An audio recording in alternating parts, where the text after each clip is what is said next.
What places stir us? What sights stun us?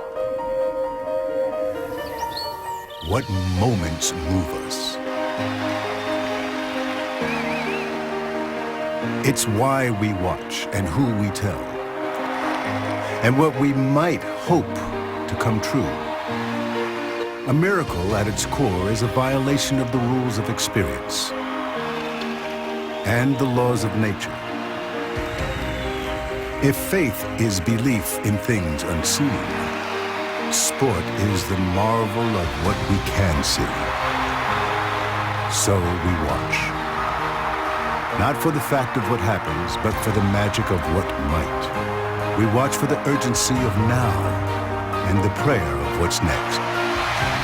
Turning on the burners, spins it, there he goes! Are you kidding? He's gone the distance! We watch for the wishing more than the knowing and the belief beyond the proof. And he will score! Just listen to the noise.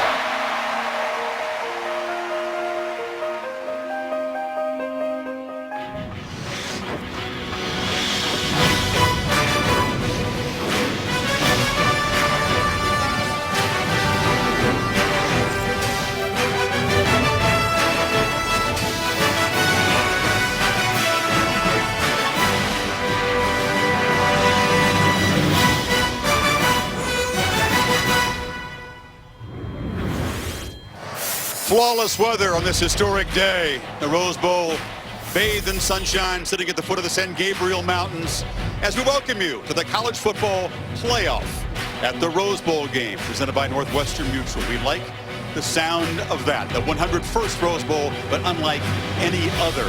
Semifinal number one, of course, the Oregon Ducks, the second-seeded team. Florida State is the second-ranked team, just behind Alabama in the AP poll, which will face Ohio State at the All-State Sugar Bowl directly following this game, about 8:30 Eastern Time. The winners to collide at AT&T Stadium on January 12th. Welcome back, Chris Fowler and Kirk Herbstreit. Well, these four playoff teams were four of the preseason top five, Kirk. The Seminoles and the Ducks both expected to be here, but both have had very compelling journeys. The Seminoles haven't been dominant. They've been amazing, in Jimbo Fisher's words, falling behind with mistakes again and again, showing incredible survival instinct. It's been amazing to watch this team just week after week be challenged. And I think a lot of the cynics and a lot of the outsiders thought, okay, maybe this is the week they go down. But with number 5 back there, and with a defense in the second half that's made a lot of plays, they have built a will that they believe that they're going to win. Here they come into this game, big underdogs. They are not saying it necessarily publicly, but they're feeding off of that. I will be surprised, even though it's been a trend for them to start slow. I'll be very, very surprised on this setting if they start slow. I think Jameis and this defense will play much better than they have all year. Noles underdogs for the first time since 2011. It's because Oregon has been on a roll. Since their one loss to Arizona, they began to regroup, and it began on this field against UCLA, Kirk. 26-point per game margin in that 8-game winning streak, despite injury after injury. Well, a lot of injuries, a lot of unknowns as we came into this season, but the one thing we knew about was Marcus Mariota, and he's lived up to the billing and the pressure. This will be his 40th start in this offense. He started with Chip Kelly, the last couple years, of course, with Mark Helfrich, and I think the offense, much like what you see from Florida State, feeding off of Jameis Winston, they feed off of his leadership in a different way and his playmaking ability. It'll have to be very, very, at a very high level today for them to move the ball consistently against a very talented Noles defense. Talked about the two experienced quarterbacks, but there are two true freshman running backs, one on either side, who become the workhorses for their team. You think they're huge today? I really do. As much as we're going to talk about the quarterbacks, I do think it starts with the true freshman running backs. Cam Irving, the starting left tackle, moves to the middle. You see the two high safety look? That's where the freshman's going to be, and I have to be able to run the football into that kind of look. The reason that's important, that gets the safeties down. Now they crowd the line of scrimmage, and now Rashad Green gets some one-on-one opportunities where he can make plays. Now, this is the thing we don't know about yet. We'll have to stay, again, close to this injury to Nick O'Leary. If he gets down in the red zone, Jameis Winston will always look his way and high point the football to the big tight end to be able to let him go up and use his size to be able to make plays. But with all the talk about Winston, if you really have watched Florida State, it starts with the line of scrimmage and Dalvin Cook and Carlos Williams running the ball to set up Jameis Winston. Williams and Mario Pender, another back, also healthy. So was Thomas Tyner for Oregon to help out Royce Freeman, who's just had a spectacular freshman year. One of the most impressive true freshman running backs I've ever seen in covering this sport for a long time, and he has really come on in the second half. I look at Mariota in this option game as the counterpunch to the inside run game. Chip Kelly, Mark Helford, Scott Frost will tell you that the inside run game sets up this offense. Once they get the inside run game going, that's where you'll see the perimeter part of this offense. They stretch you horizontally with the jet sweeps, the quick throws, and this is the biggest part of the game to me today. Can Florida State avoid this? You get caught up in the run game, you get caught up in that outside run game, and then boom, there's somebody busts an assignment, and it's a big touchdown pass. Mariota has to make Florida State pay for being out of position by throwing touchdown passes. Dalvin Cook from Miami began the year as a non-factor, became Fisher's trump card, and now is the workhorse. Royce Freeman, who comes from extreme Southern California, about 20 miles north of the Mexican border, the first Duck true freshman 1,000-yard rusher. We haven't talked defense yet, Kirk. Which defense is going to step up and look better than they have all year against tough opposition? Because they both had their moments, but they've also been vulnerable. Yeah, they have. And I think the two defenses come in with a different mentality. I think Oregon's going to come in defensively, and they're going to almost build an umbrella.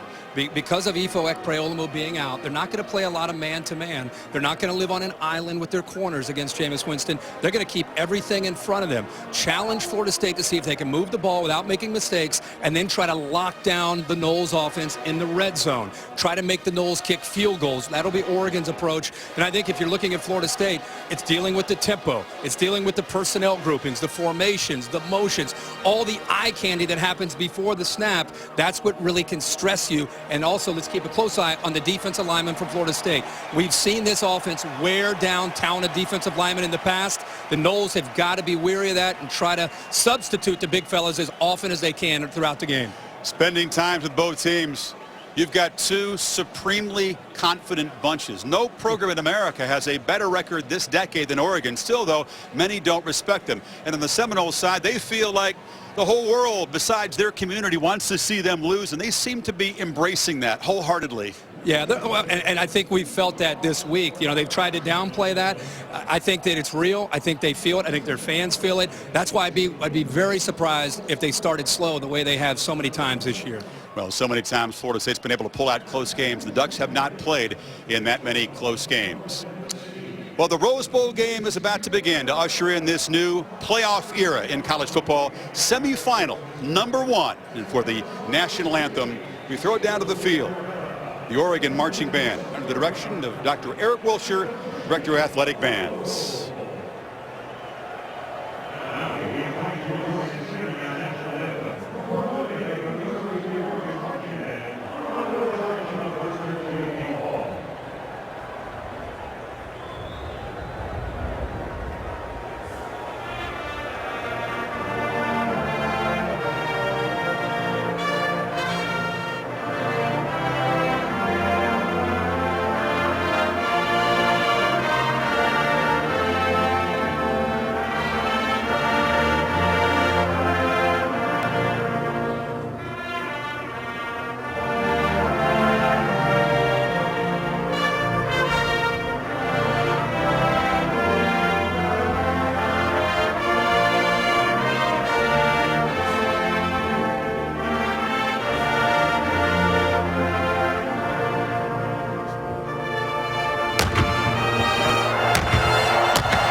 ready for the Rose Bowl in the playoff.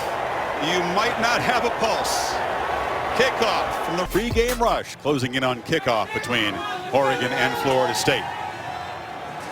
Ducks in familiar territory. They've played here 20 times in the past. A familiar scene because they came here and beat the UCLA Bruins following their only losses here and began to rebuild their season on this very field. Lots of green and gold, folks making the 859-mile journey south.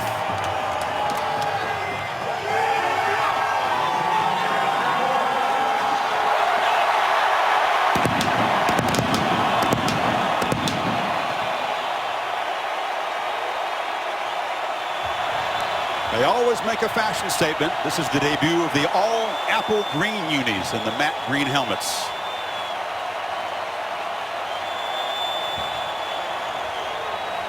Jake Fisher, one of the key components of that offensive line, as the higher seed. Oregon is the home team. As we mentioned, the travel south to familiar territory. The Florida State Seminoles back where they, of course, won the final BCS title a year ago. They've not yet played in an official Rose Bowl game, however. 7 games decided by a touchdown or less. An instinct for survival. And a habit of being just a little bit late, as they are today, Kirk.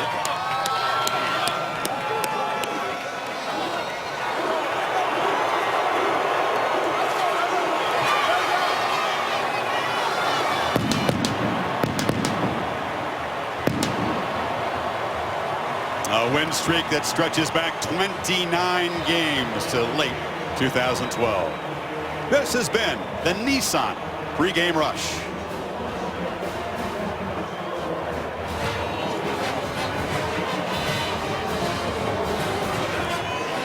Seminoles won't mind the fact that this is an Oregon crowd. They felt like folks are against them all year.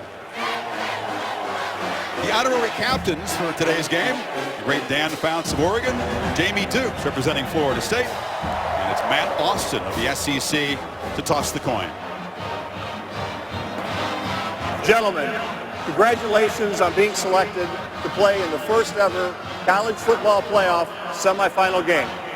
Joining us today for the coin toss and presenting the coin is the president of the Tournament of Roses, Mr. Rich Chinnan. Thank you. Thank you for being here. Gentlemen, today's coin is a commemorative coin. Each side is represented by one of the teams. We have Oregon and Florida State. There'll be no need to call the toss. I'll flip it. Whatever head is showing, that'll have won the toss.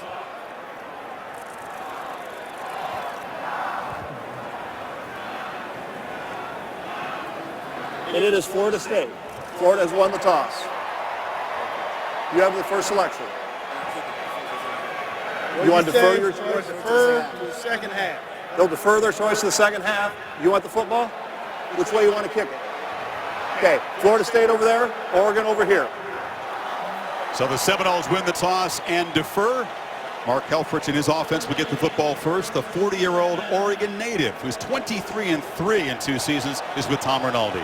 Chris, thank you very much. Coach, what most tells you your team is ready? We're just, our mindset's good. You know, we're a loose operation in general, and we're focused, confident, and ready to go. Appreciate the time and best of luck to you. All right, let's go over to Heather with Jimbo Fisher. Tom, thanks so much. Coach, we saw what nobody wants to see. Your tight end, Nick O'Leary, went down running a route, tweaked his hamstring. What's his status for the game? He's fine. He felt it get tight, and he caught it beforehand. We went in and got it stretched out, so he's good to go. Today you return to the field a year after winning the national championship right here. How do you use that experience to your advantage? Hopefully the atmosphere and environment, learn how to play big games and not worry about the outcome, just go play the game. And these guys have been in a lot of big games, so hopefully we'll carry it on to today. Coach, enjoy it. Thank you. Chris? Heather, Fisher's won 58 out of 68 career games and has not lost a postseason game, 4-0 in bowls. So one of the great kickers we've seen in college football, Roberto Aguayo, to kick it away and begin the playoff era, the highest level of college football, and this Rose Bowl game presented by Northwestern Mutual.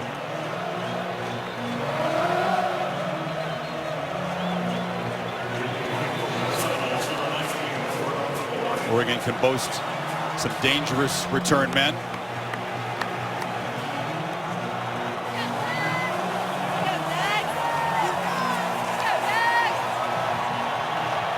Mariota awaits his opportunity, just seconds away now.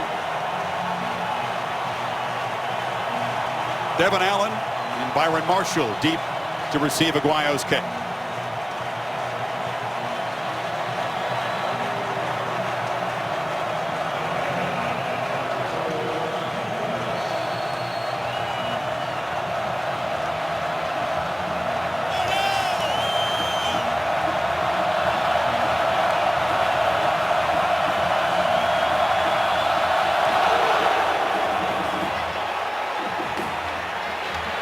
They'll bring it out. This is Allen. The sprinter still loose. Can't spin free. Dropped at the 20. And that's where the Heisman Trophy winner, the proud Hawaiian, will begin, Kurt. Well, there's always pressure. And when you win a Heisman Trophy, there's even more pressure when you come into a game like this. Not only because of how you feel. There's Devin Allen walking off a little gingerly. One of their top receivers. We'll have to keep a close eye on that.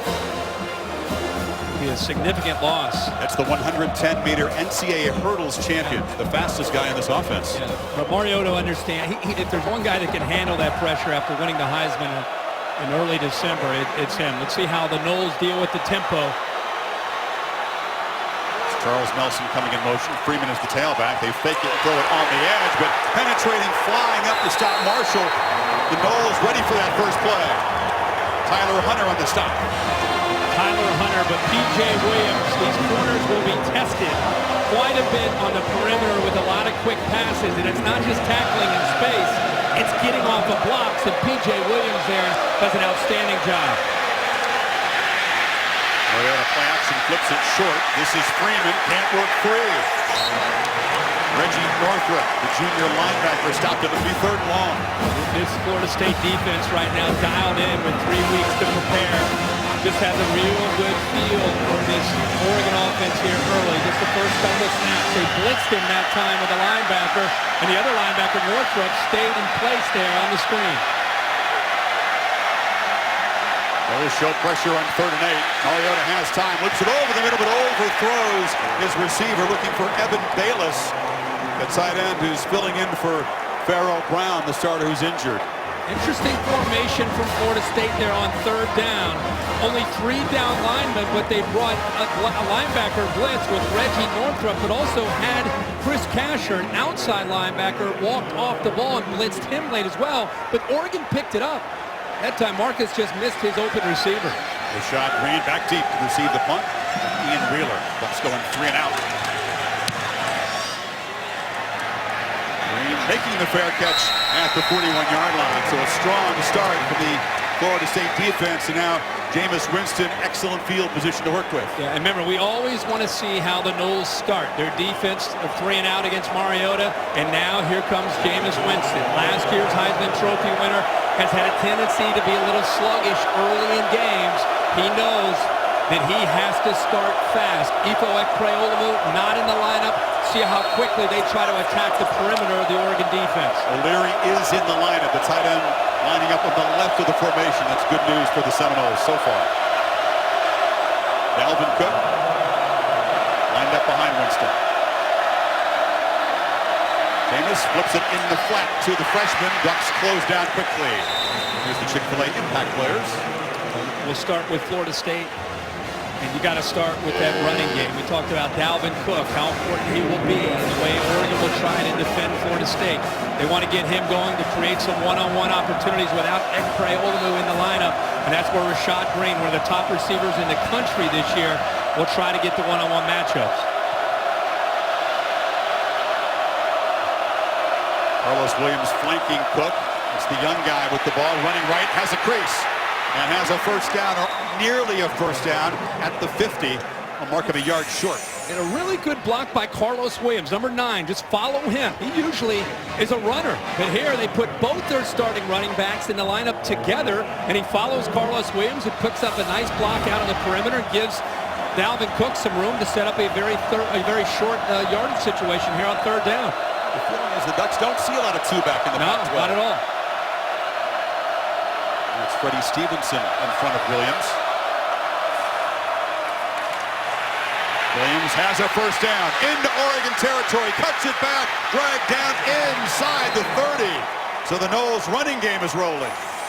Nick O'Leary picks up a great block. He's in motion here, and he is going to be able to get this block on the outside linebacker, Tyson Coleman, and that's what freed it up. Actually, it's a safety, Eric Dargan. He just submarines him right there to win the edge, and it frees up Williams to pick up huge yards along with another block by a receiver downfield. The Knowles on the attack here early. Remember we talked about they've been sluggish right now. They're kind of going with the tempo and a kind of a feel of confidence to this offense. Not a clean handoff, and Williams is popped immediately. The middle of that Ducks defense rising up. That's DeForest Buckner, their best defensive lineman.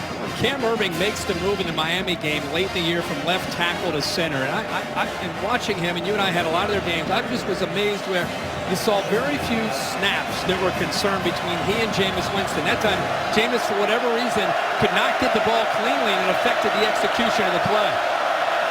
Dalvin Cook back in. Winston fakes it to him. Rolls. A stiff arm to gain some space and scoots out after a very short gain. It'll be 3rd and long. Talk about the dramatic improvement in the offensive line the last 4 games. Yeah, Irving went to the center. See, 42nd career start, but he's only started a handful of games at center. And Roderick Johnson, a true freshman at 6'7", 330 out of Missouri, moved into left tackle. Talked to Coach Trick at the line coach on the field before the game. He kind of winked at me. And he said that move of Irving into the middle has really helped out. It sure has, but we got a big 3rd down here.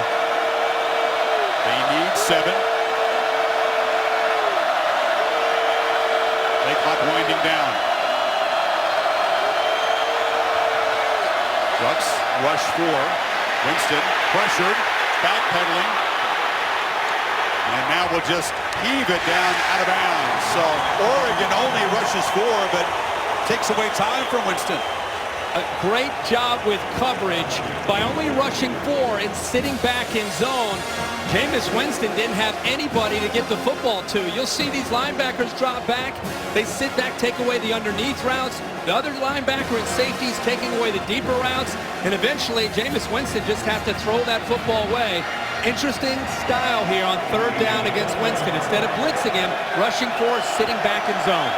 Roberto Aguayo, 46 of 49 in his career, but 43 yards is almost automatic. And a flag comes in at the line of scrimmage.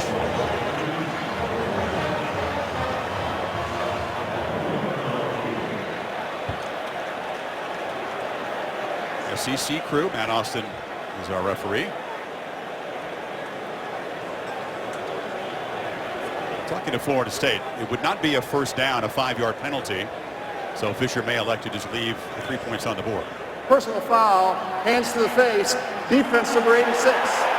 Half the distance to the goal, automatic 1st down. But it's not a 5-yarder. It's a crucial 15-yarder, moving the ball closer, and Winston will have another chance to improve on that field goal. They'll take it off the board. Yeah, and these are the mistakes you just cannot afford to have, especially on a play like special teams. How about the officials there?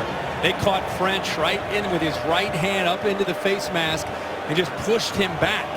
I think French on one side, and you got Prevost on the other. There's the left forearm that went through, and that's the one that they called, but both of them using the same technique, and they caught Prevost on the left side. The ball moved inside the 15, 1st down. Option look. Winston on the keeper, spins for a yard. You may see Kirk more design runs for the quarterback today. Yeah, he tweaks his ankle about the 6th game in, and since then has been about 70 or 80% along the way. I thought in the ACC championship game against Georgia Tech, he was closer to 100%. But with the 3 weeks to get ready for this game and watching him, you and I in practice, it's clear option could be a part of the game. Scrambling, creating could be a part of the plan for Winston now that he's healthy. Ducks doing a good job of gap control here once they get inside the red zone. They need to force field goals. Winston straight back. Hit, loses the ball. A scrum. And the Noles retain possession. That was to Rodney Prevost, Kirk, who just got penalized for the hands to the face, pressuring Jameis. Yeah, he did a good job. They walked him out over a slot receiver, and then they brought him. They brought him late. Nobody picked him up. Jameis Winston, because of his vision downfield, he didn't sense him at all. And Prevost walked out. This is an outside linebacker with a body of a safety, but he was walked out over a slot receiver, and they brought him late, surprised the Knowles up front and Jameis Winston. Bobby Hart, the tackle, making that crucial recovery, but it's 3rd and 17. A screen. Williams wide open, knocked down at the 11-yard line. No, that's the goal here for Oregon. They're going to give up some yards. They want to try to get Aguayo to have to come out to kick field goals. It's the second time now they've held up on a 3rd down, and it's the same blitz. They brought Prevost again from the field. They dropped their nose guard, trying to get Jameis Winston maybe fooled to throw the ball into the arms of Balducci. But Oregon, give them credit. That's the goal throughout 4 quarters. Give up some yards, force field goals, and not allow the touchdowns. You think that red zone defense is the deciding factor in this Sure game? do. So Aguayo made it from 43, taken off the board. This from an angle in 28. No problem again. Oregon does well to prevent a touchdown after that personal foul, and now it swings back to Marcus Mariota, the current Heisman winner, and his 2nd possession for Oregon coming up.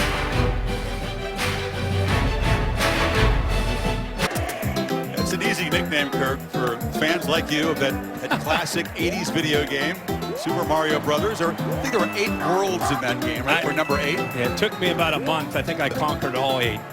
I love that game. But you're not bragging. No, I spent a lot of time on that in 8th grade. Super Mariota is going to collect a lot of coins whenever he makes the move to the next level. Aguayo to kick it off, and a concern for Oregon. We get the update from Tom Rinaldi momentarily. Devin Allen took the opening kickoff back, but limped off, is not out there at the moment.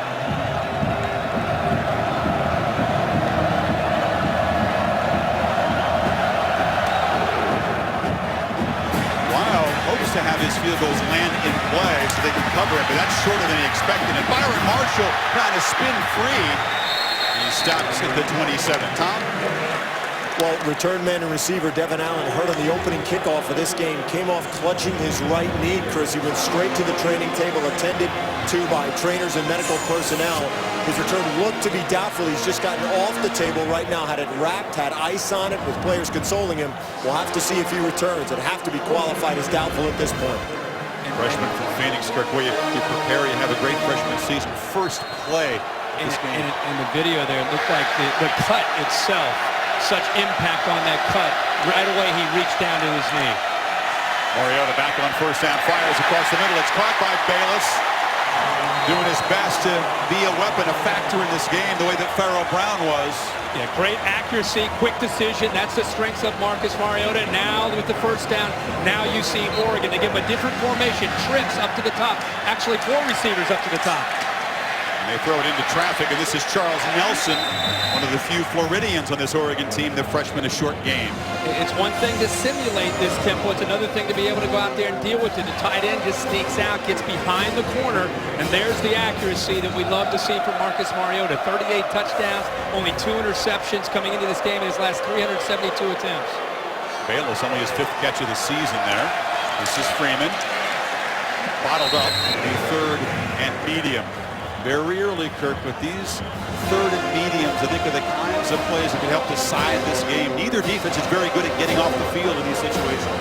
Well, I think for Oregon to have a chance to successfully and consistently move the ball against this talented defense, they've got to make tempo and the formations and all the pre-snap movement affect this Knowles defense. High snap. Mariota rolls and flips a short pass high, but it's collected for a 1st down by Charles Nelson. 170-pounder from Daytona Beach. And there's some traffic there where you got a guy coming in motion. There's a lot of man-to-man. You can see he gets caught up. Florida State fans are familiar with picks and screens from the Notre Dame game. That time they saw a receiver, Nelson, get through. Mariota on the keeper. They are keenly aware of his speed, and Ronald Darby, the fast corner, forces him out. Yeah, they are all, every single player on this defense is determined to not get outflanked by Mariota. And that's why I think running Royce Freeman into the middle, making them respect Royce Freeman, can open that up. Mariota forces one over the middle. Caught. First down inside the 20. Dwayne Stanford. Number 85 to honor Farrell Brown. And they move the sticks and want to play fast again. Great patience. Went to the backside. Found his third option. Mariota keeps it. And gives it off to Nelson there. And Nelson rolling down near the pylon. Marked out at the 1.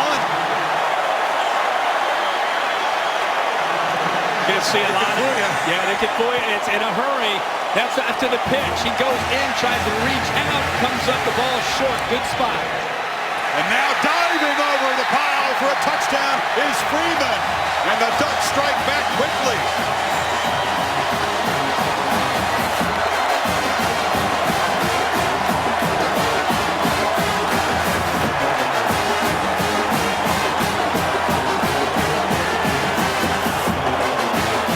See the whole repertoire.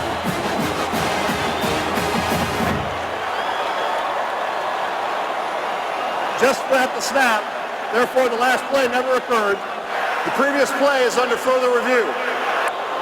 They stopped from the previous play where Nelson reached for the end zone. The buzzer went down to the umpire. He stopped the play before the next play would allow him to score the touchdown. This is where he stretches out. Great effort by the true freshman, Charles Nelson. It's about the ball. The ball hit at about the 6-inch line. I think it was a perfect spot. I don't think he broke the plane there at all. And Elford just saying, wait a second, we knew he wasn't in. Let us have the next play. We're going tempo here. The review is actually a big break for Florida State. The ball will still be very close to the goal line. What an acrobatic move by Nelson.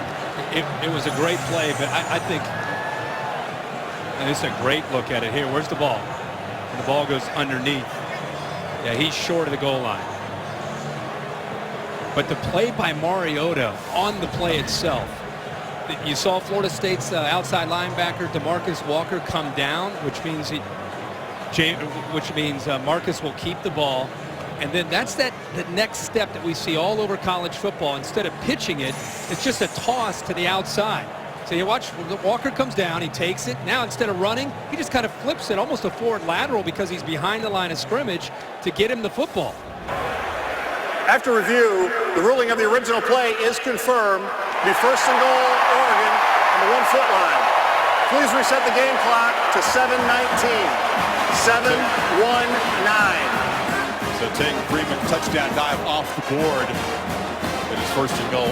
And if you've not seen a lot of Oregon this year, number one, shame on you, because it's a fun offense to watch. But that's an indication of what Florida State's up against today. It's not just Mariota, it's the tempo, it's the confusion, it's how he can get a defense on its heels to lose their aggressive nature. That was 8 plays and 73 yards to get them down there in a minute 49 with down to the half-yard line. Yeah, half their touchdown drives this season have been accomplished in less than 2 minutes.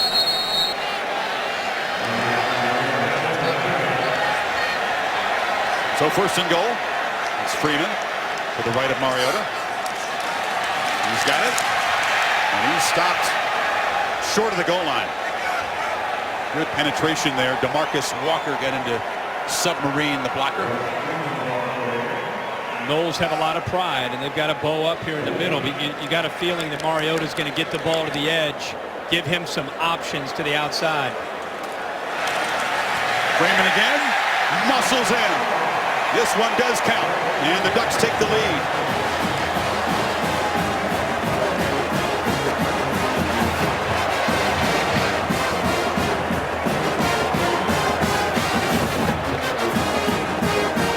Took 9 plays to go 73 yards and answer Florida State's field goal. 2:03. Very time-consuming by their standards. And now they'll spread them out and get a look. They go for 2 quite often if they think it's an advantageous play. And they're going to throw it. This is Taylor Alley. Pitches it out, and the Ducks have a point. 8-3. Christian French, who's a linebacker, made the catch. Rubber tight end. They move him out there. They give him the football, and he knows what to do with it with his background of playing tight end. He lowers that shoulder, breaks the them playing to get to 2 points. Haley is the number 3 quarterback. He's run a couple in, and now he's thrown for 2 two-point conversions. The Ducks up 8-3. Jameis' turn next. The lead. Mariota 4 of 4 in that touchdown drive. Key third down conversion to Dwayne Stanton. Big play to the tight end Bayless, setting up Freeman's touchdown run. Matt Logan to boot it away. Bucks will use 2 kickers. And after mishandling it, Whitfield will bring it out. The 100-yard hero last year. He loses the ball. A scrum down there at the 15. Florida State again recovers one of its own fumbles. For people that aren't familiar with Oregon in the extra point, they will stretch you out like this every time, and then they'll look for matchups. And they see a matchup right here with 3 of their offensive linemen and only 3 Florida State defenders. Now you have a guy right here all by himself. So they see the 3-on-3 to the outside. They fire the ball to the outside. They say, if you're going to give us a 2-pointer, we're going to take it. Throw it to French. 3 blockers, make the blocks. And if Florida State doesn't make an adjustment, we'll see that time and time again. That's the Chip Kelly influence there on the extra point. Junior linebacker from Iowa getting 2 points in the Rose Bowl. Winston and the Knowles back to work from the 15. Cook. Well strung out by Oregon's defense. Let's take a look, Kirk, at today's plan for success brought to you by Northwestern Mutual. For Oregon, as we've seen, tempo, tempo, tempo. They've got to get Florida State on their heels, which they did on that last drive. Big plays off of play action from Mariota. Florida State starting fast, a big part of something that has hurt them from time to time. They've always had to come back, and they have got to dominate the line of scrimmage to open things up for Dalvin Cook and Carlos Williams. Free up Jameis Winston. Winston rolls and comes back to the right, complete to Rashad Green, but hit immediately and dropped for a loss by Troy Hill. That's a matchup we'll watch this afternoon. And Troy Hill is as excited as anybody on the field. He is replacing Ifo and Preolamu. How about the quickness there to make the read, then go by Kevin Hatlett. Actually, it's Nick O'Leary out there trying to pick up a block. He uses his quickness in space to get around him, reads the play, diagnoses it, and makes the tackle in space. He's a vocal corner, looking forward to the matchup against the Knowles' all-time leading receiver, and eager to fill in for Ifo Preolamu, who's not at the stadium today, watching it on TV. Clock at 1. Winston gets the snap off. Fires over the middle into traffic. Incomplete. Was looking for a receiver there, and Hill broke it up. Tight windows, rushing 4 and dropping again 7 back into coverage. They're playing zone to keep their eyes on Jameis Winston. Keep those Florida State receivers in front of him. That's a heck of a throw deep in his own territory by Winston. He puts that ball where his receiver, actually Lane, should have made a play on the football, secured that for a first down. Jameis Winston does his job on that 3rd and long. The freshman Erman Lane, Hill getting a hand in there to knock the arm away, and now Mason Beatty in his end zone to punt.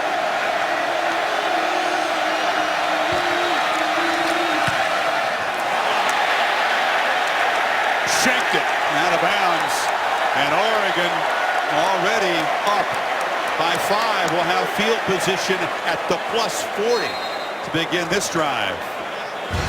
You're watching the Rose Bowl game presented by Northwestern Mutual. Oregon up 8-3.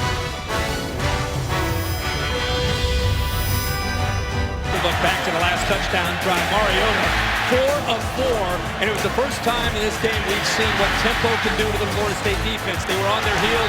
Marvelous play here by Mariota, getting it out to Nelson. Comes up just a little bit short before Royce Freeman takes it into the end zone. How will Florida State and Charles Kelly adjust to the tempo and the speed in which they just saw Oregon execute on that last drive?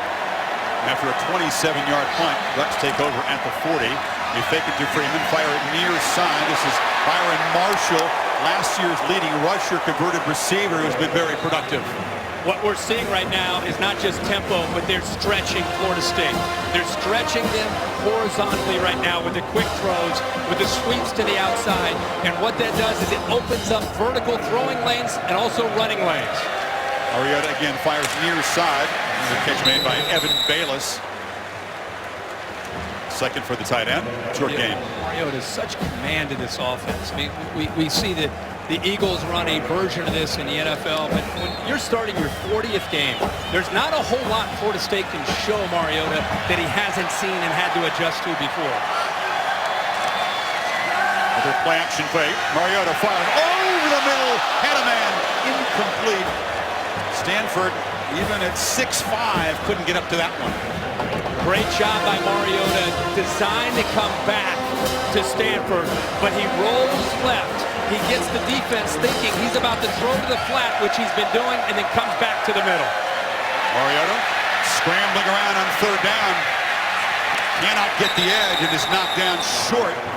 Chris Casher chased him down. So Mariota shows he's human. Had a touchdown there, missed a wide open man. Yeah, heck of a job there by Casher, not letting Mario get outside of him, but also giving assist to Mario Edwards, who just did a good job of beating his man, and that's what forced Mariota to have to step up and out of the pocket. Looks like for the 25th time this season, Ducks are going to go for it on fourth down. They need 5.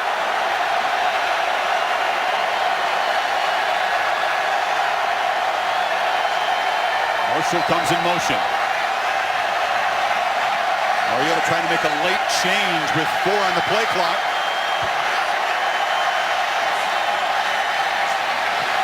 Rolling. Sidesteps a man, flips it back across, and Marshall is knocked down hard. Coming in there was Darby, and the nose hold and take over. That's why you can never give up on a play with Mariota. He improvises. He keeps plays alive. He's rolling to his right, and you think that he's going to throw to one of those 4 receivers, right? Somebody's going to have to be open. Byron Marshall was one of those receivers. He sensed that his quarterback was in trouble. He immediately went to the other side. See him taking off and going up here, trying to find a little bit of an opening, but give Ronald Darby all the credit there for recognizing the receiver, going to the other side and stuck with him and knocked the ball away.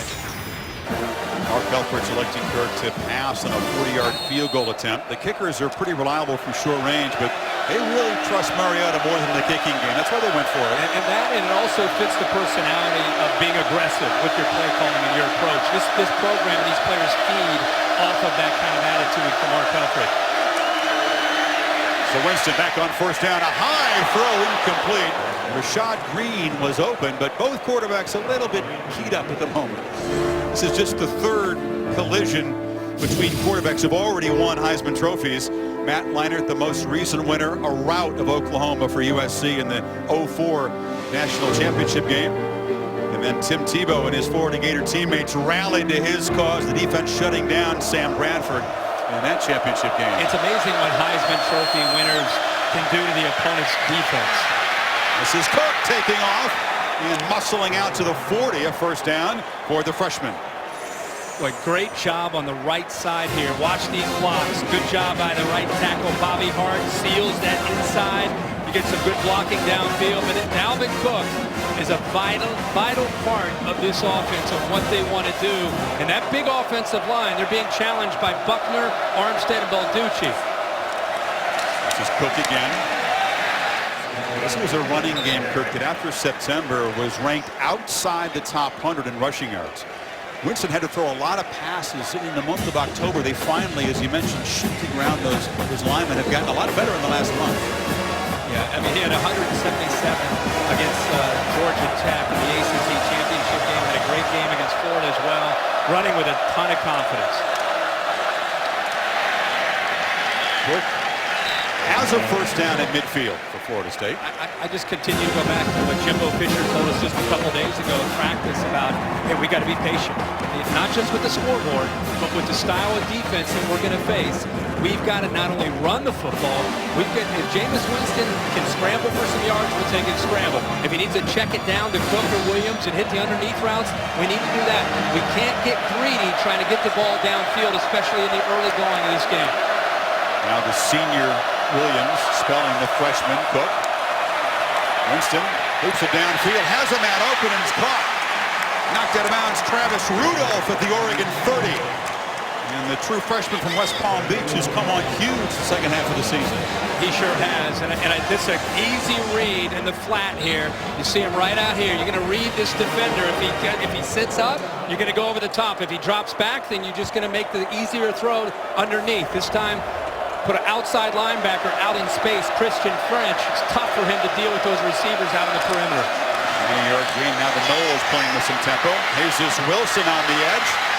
Another first down inside the Oregon 20. I think Travis Rudolph is the future of the Florida State receivers, the future leader of this team. Made a great catch, comes back the very next play, comes up with a nice block that helps spring this running game. Very important for both teams to get great blocking from these wide receivers to be able to try to spring even bigger plays in a run game. It's Williams on first down.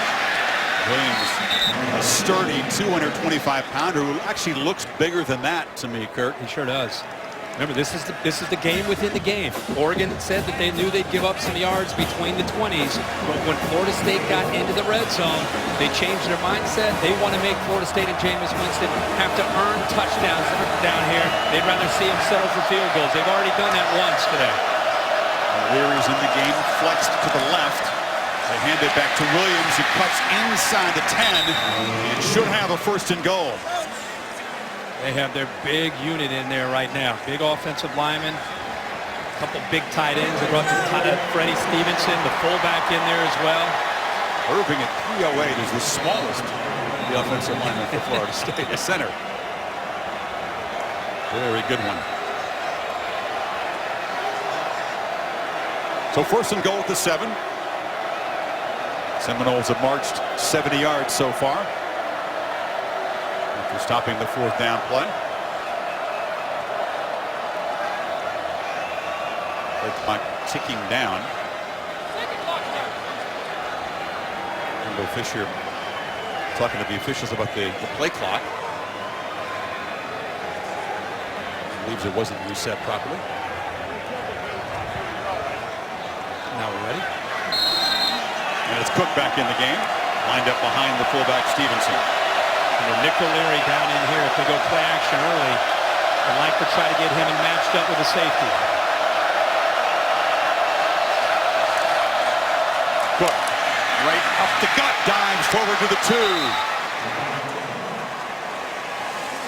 Impressive push by the center and right guard, Irving and Trey Jackson that time, opening that up. And I'll tell you, Cook was very close to maintaining his balance and taking that into the end zone. In the final minute of the first quarter, Florida State trying to reclaim the lead.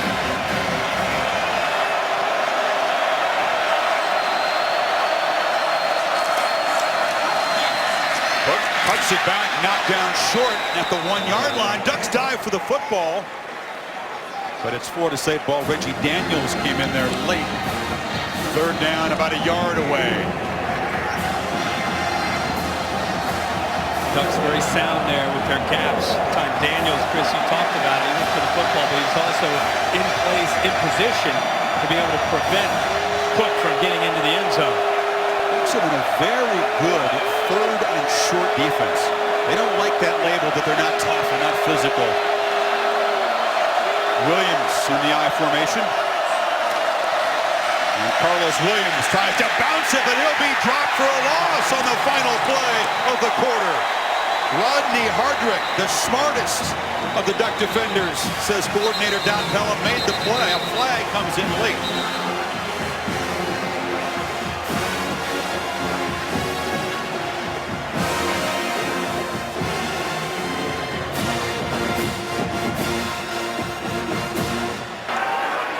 Offside, defense number 33.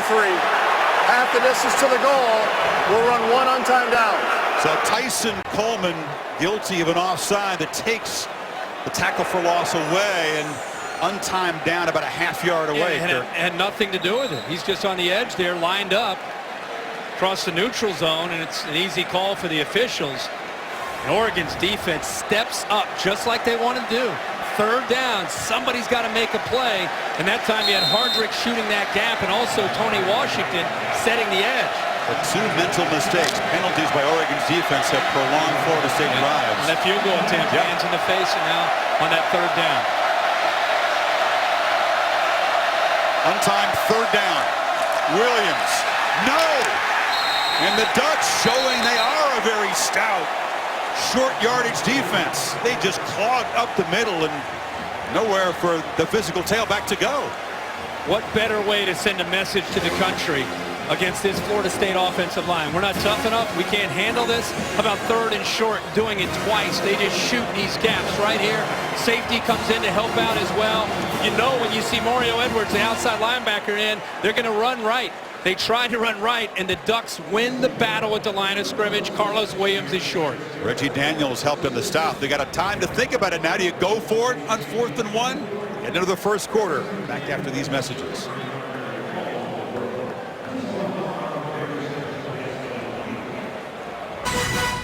At the Rose Bowl game presented by Northwestern Mutual. Florida State, the only team in the country that has not converted on a 4th down all season. The fewest attempts of anybody. 0 for 4, Kirk, but they're going here. And the big fella, Mario Edwards, in the lineup. Will they use him as a decoy? They roll up their sleeves and see who's tougher, or they fake the run and go play action? Edwards lined up behind the tackle. Option look. Winston, keeper, reaches for the goal line. Touchdown! And the Seminoles reclaim the lead by a few inches there.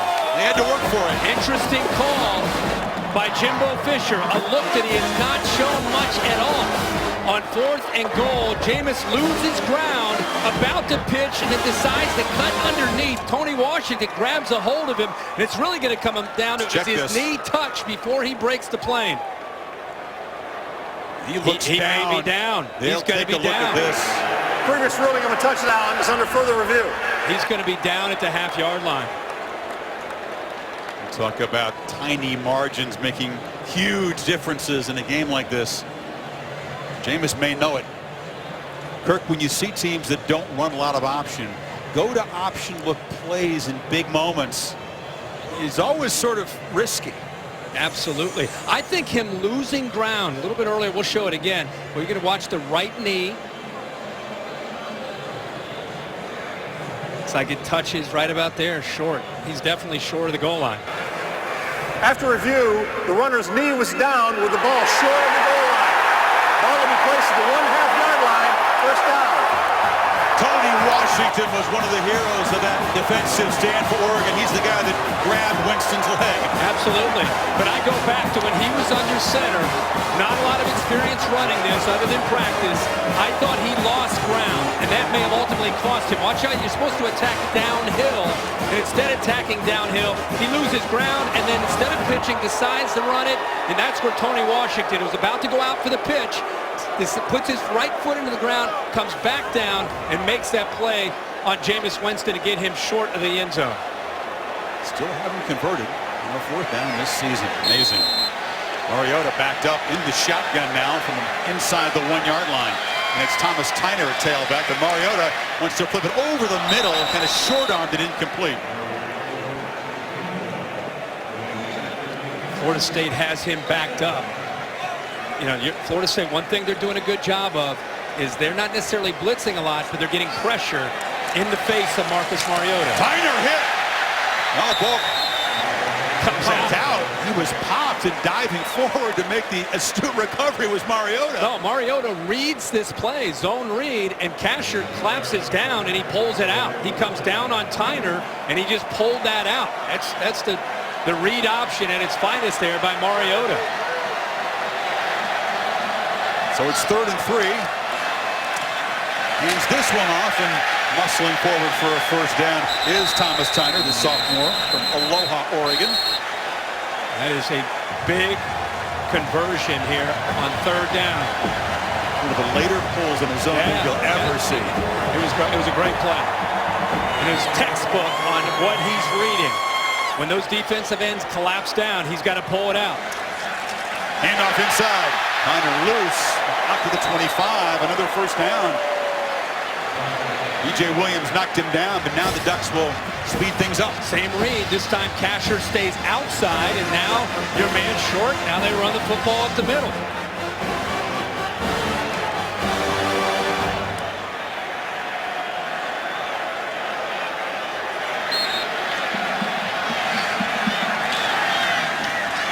Tyner. Middle again. How important is the interior running game between the tackles for the Ducks today? It's huge. It sets up the entire offense. This offense is driven by the interior run game. And they run so much zone read and it's read option that when you run the inside run game, it makes the defense start to sink inside, and that opens up the perimeter for things like this. Play action, flips short. Bayless makes the catch and drags a tackler to the 35. It's right near the first down marker. When you can run inside, it opens up Mariota to not just run himself on the read option, but also it sets up the quick throw to the outside and also, more importantly, the play action for big plays downfield. The third catch for Bayless does move the sticks. Mariota, keeper, gets the edge, flashes the speed out near midfield, driven out at the 48. See, the reason you're starting to see the outside open up is we've seen Tyner and also Freeman pick up some yards to the middle. And when you get those yards, the defense just instinctively, you start to squeeze. You start to want to help to the inside. And just when you start to do that, Mariota goes by you on the outside. Mariota, as Nelson came in motion, they flip it to him far side, makes a man miss, and gets driven out near the marker hard by Ronald Darby.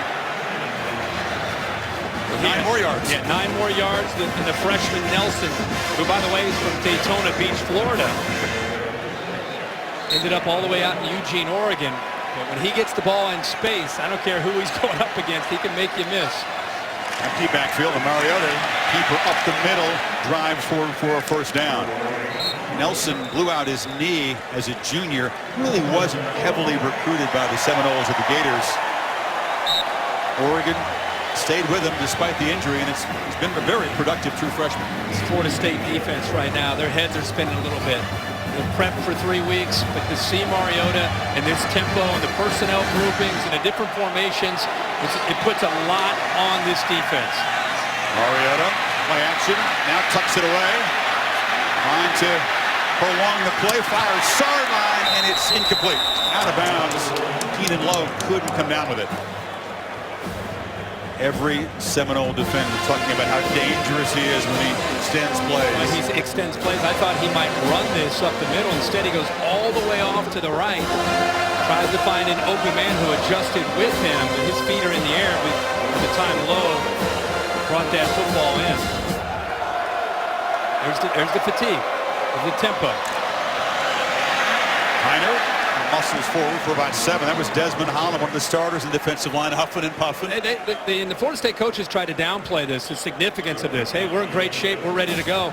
But and you got to rotate bodies in. But take a look at these guys. I mean, this is a big factor facing Oregon. And now they move the sticks again. Another conversion as Tyner moves the chains inside the Seminoles 30. Trying to drive from the half-yard line all the way to the end zone. This tempo is the equalizer for Oregon up front in the trenches. Play action, completion far side. This is Keenan Lowe, Harrington scampering forward.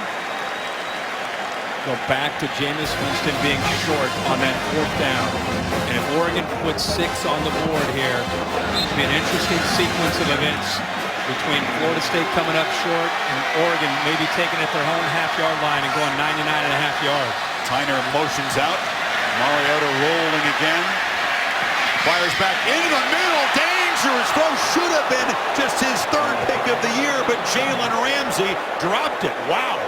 When he threw this football, I think he looked up and he saw Jalen Ramsey on the ground. He had slipped. And I think he and the receiver felt that they had a chance to make the play. It was Byron Marshall. But by the time he had released the ball, Jalen Ramsey had gotten his balance back, looked up, the ball's coming right to him. Shocking he didn't come up with the interception. It's 3rd and 1. Ramsey was intent on being the best number 8 on the field today. As Freeman gets a first down, and he has been a huge playmaker for the Seminoles all over the field. Had a chance to end the drive right here. And he slips, and all this Marshall starts to, well, he looked over at Jalen Ramsey, and the ball's in the air. He didn't even realize it. And Ramsey, oh man, the playmaker, the leader, with a chance to end this drive and get the ball back to Jameis Winston and slips through his fingers. And instead, that Seminole defense is sucking air here. 1st and 10. Handed off to Freeman again. Reggie Northrup stopped him. I don't know how anybody can watch Oregon and say that they're not physical. I just don't. I mean, other than you just watch them. I don't know. You get mesmerized by their uniforms. The speed of the team. I mean, they're averaging almost 6 yards a carry right now. Well, they are fast. And I know they are. But that doesn't mean you can't be physical. I mean, and they're getting a lot of their yards on the ground between the tackles, into the teeth of that Florida State defense. So before the second down play, and the Seminoles will take a timeout on defense to perhaps get some oxygen back in some lungs for some tired guys. Ducks on a long march, already up 5. After the replay reversal took the Seminoles touchdown off the board, Ducks trying to stretch their lead, already driven 88 yards. 2nd and 6. And slipping after the handoff there was Byron Marshall, the receiver who motioned back into the backfield, so it's 3rd down, Kirk. He lost his footing. But that time you saw a linebacker and Reggie Northrup coming downhill in a hurry. You and I were talking at the break. We liked the timeout by either Jimbo Fisher or Charles Kelly to kind of regroup their team before this drive finished. 3rd down. Mariota's still got it. Fires far side, looking for Bayless. Timing disrupted. They're pressured by Mario Edwards, and it's 4th and 6. And Mario Edwards, he's been talked about a lot this year. The leadership that he provides, the weight that he's lost, the commitment that he's made to this team to get him out there in space. That time he kind of dropped. Then he ended up blitzing, and he hurried Mariota to throw that football before I think his man was ready. This time, Helfrich Wilson, Aiden Schneider, the freshman from Portland out. He's 8 of 9 field goals. They don't attempt field goals longer than 40 very often. There's a conversation down there. The ball is spotted. Personal foul, 78 of the offense. That penalty's declined, 4th down. So they flagged Cameron Hunt, the guard, for a personal foul during the play, not a dead ball foul, so he'll decline that. Bring up 4th down. Chris, it was right in the middle of the last play. You had 3 Oregon players on 1 player from Florida State, Desmond Holland. And I think he threw a punch, and that's why I think they called the flag. Angled attempt from 28 yards for Schneider.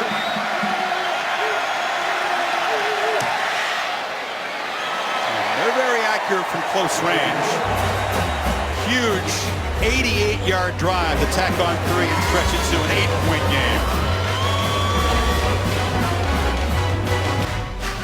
Tournament of Roses parade watched around the world this morning. That float celebrating the upcoming Special Olympics World Games. It'll be here in Los Angeles, this area, 9 days beginning July 25th. So the field goal by Schneider, after an interesting penalty that was declined, hit on that, and Schneider to kick it away now.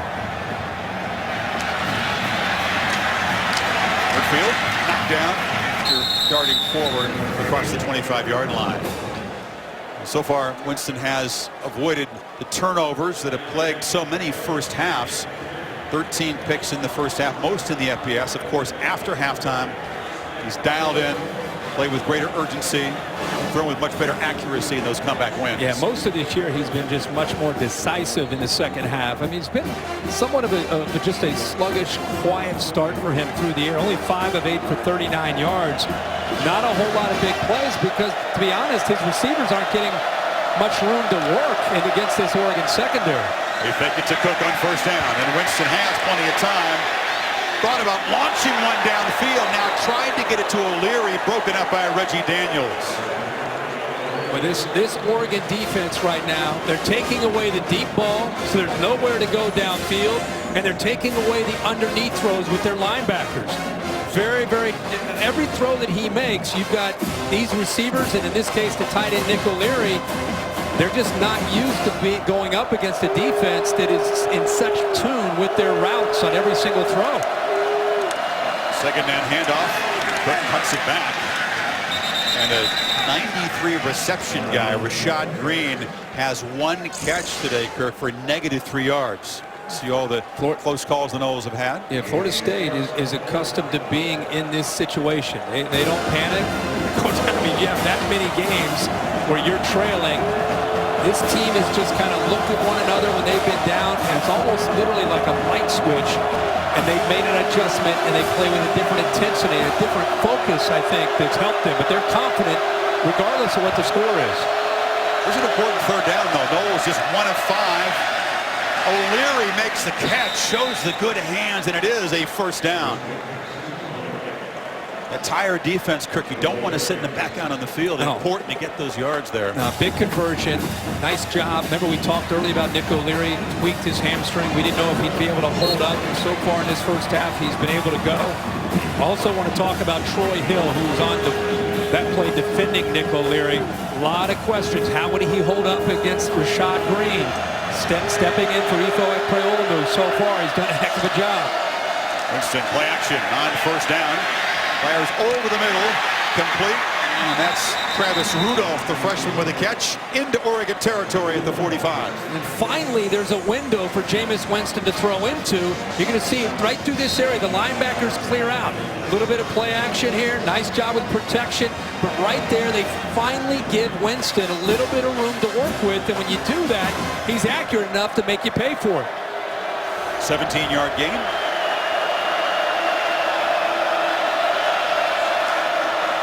Cook in a deep position, takes a handoff, gets the edge. Dalvin Cook makes a man miss on the edge, tiptoes out of bounds at about the 26.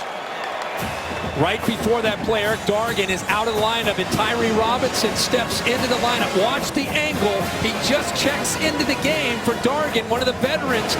Watch as he tries to come out. He has a little bit of a block, but he's slow in responding. Dargan can make that play. Tyree Robinson, the freshman from San Diego, slow in getting over there and allows Florida State to have a big game. Yeah, 20 yards and already 69 for the freshman Cook, who's got it again. To a crease and driven back by Tyree Robinson. And a good game. Dargan back in the game. Dargan needs to be back in the game. He's a guy that has paid his dues for Oregon, known as more of a special teams player early in his career. Has some very talented guys ahead of him, so it had to put it all together in his senior year, and really they turned to him for the leadership and making sure everybody's lined up and in position. Cook cuts back. Flag comes in as Cook has a first and goal, but it's in that holding zone. It looked to me like Bobby Hart, the right tackle, may have wrapped up Eric Armstead there up high. That's probably going to be what the call is. 51. Talk about Dargan, the top tackler and top interceptor. After 3 years as a backup and a special teams guy, finally making an impact as a starting safety. Yep. Holding, offense number 51. 10-yard penalty for the spot of the foul. Big second down. Good spot there. Yeah, I think this is, again, the execution and how important it'll be for Jameis Winston. We've seen them down in this red zone. We talked about how you got to come away with touchdowns right on the right side there. He has his hands full today going up against Eric Armstead at 6'8", 290. First penalty for the Noles was a big one. Set up first to goal at the 7, back at the 24-yard line. Winston, straight back, flushed, chased, fires incomplete. That was Tony Washington off the edge, tracking the quarterback down. I'll tell you what, Eric Armstead this time does a heck of a job for a defensive lineman. He saw the screen. He felt it. Number 9 up at the top. Watch what he does here. He sees these linemen. Now he's just trying to find the back. And he just locks on to the back. He allows the pressure from Washington to get home to Jameis Winston. He's a linebacker who can cover in the pass game, can rush the passer. Senior from here in California. The quickness of the Ducks defenders giving problems to the Noles. No doubt. Big offensive line. 3rd and 9. Winston fires a strike over the middle. First and goal. Well thrown dart. Jesus Wilson makes the catch. Perfect timing. He gets behind Hagan right here. Watch this linebacker. You're going to see a receiver come in right behind him. This ball has to be thrown quickly. The timing is very, very important. And throwing it on a line before the safety can come up and make a play on it to separate the receiver from the ball. He's got to throw it quick. There's Reggie Daniels coming in. By throwing it the way he did, it allowed Wilson to protect himself before the big hit and take care of the football. Daniels actually took a hit from a teammate. He's being looked at by the trainers.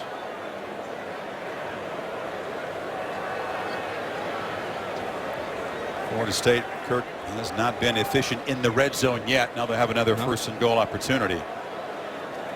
Daniels has attended to a chance to check the Taco Bell student section. Taco Bell in the college football playoff provided 1,000 student tickets free of charge, and you get a scarf with that ticket. There you go. Your team to Pasadena. Nice. This looks like the Oregon player Daniels is on his feet. This coming snap for Florida State will be the 8th snap inside the Oregon 15-yard line. And you can see they only have 3 points. Told you the reason I think it's a big factor is their execution is not just obviously you need to score in every game.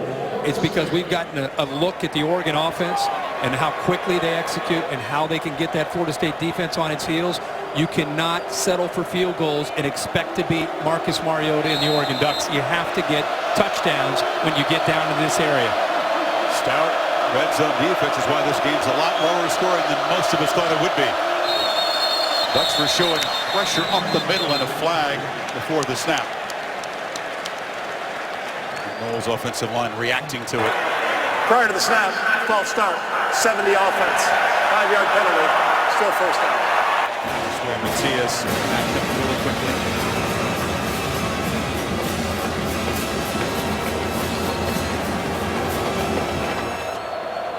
Quiet night so far for Rashad Green. Down at the bottom this time for Jameis. He's got single coverage as well. Winston looked that way. Green covered, now fires into the end zone, batted away, incomplete. Eric Dargan toughing it out, got a hand on it. Not only is he toughing it out, this guy does a good job of staying with the receiver in space. He gets his hands on his football. There's Coleman closing in. Watch him step in front of that, in front of Rudolph, get both his hands on that ball. Florida State very, very fortunate that Dargan does not intercept that football that Jameis Winston threw. Took a chance there. So smart, instinctive. That's why he's got 6 picks this year, often in the right place. So second and goal. They hand it to Cook, who cuts it back. Running through some arm tackles down to the 3.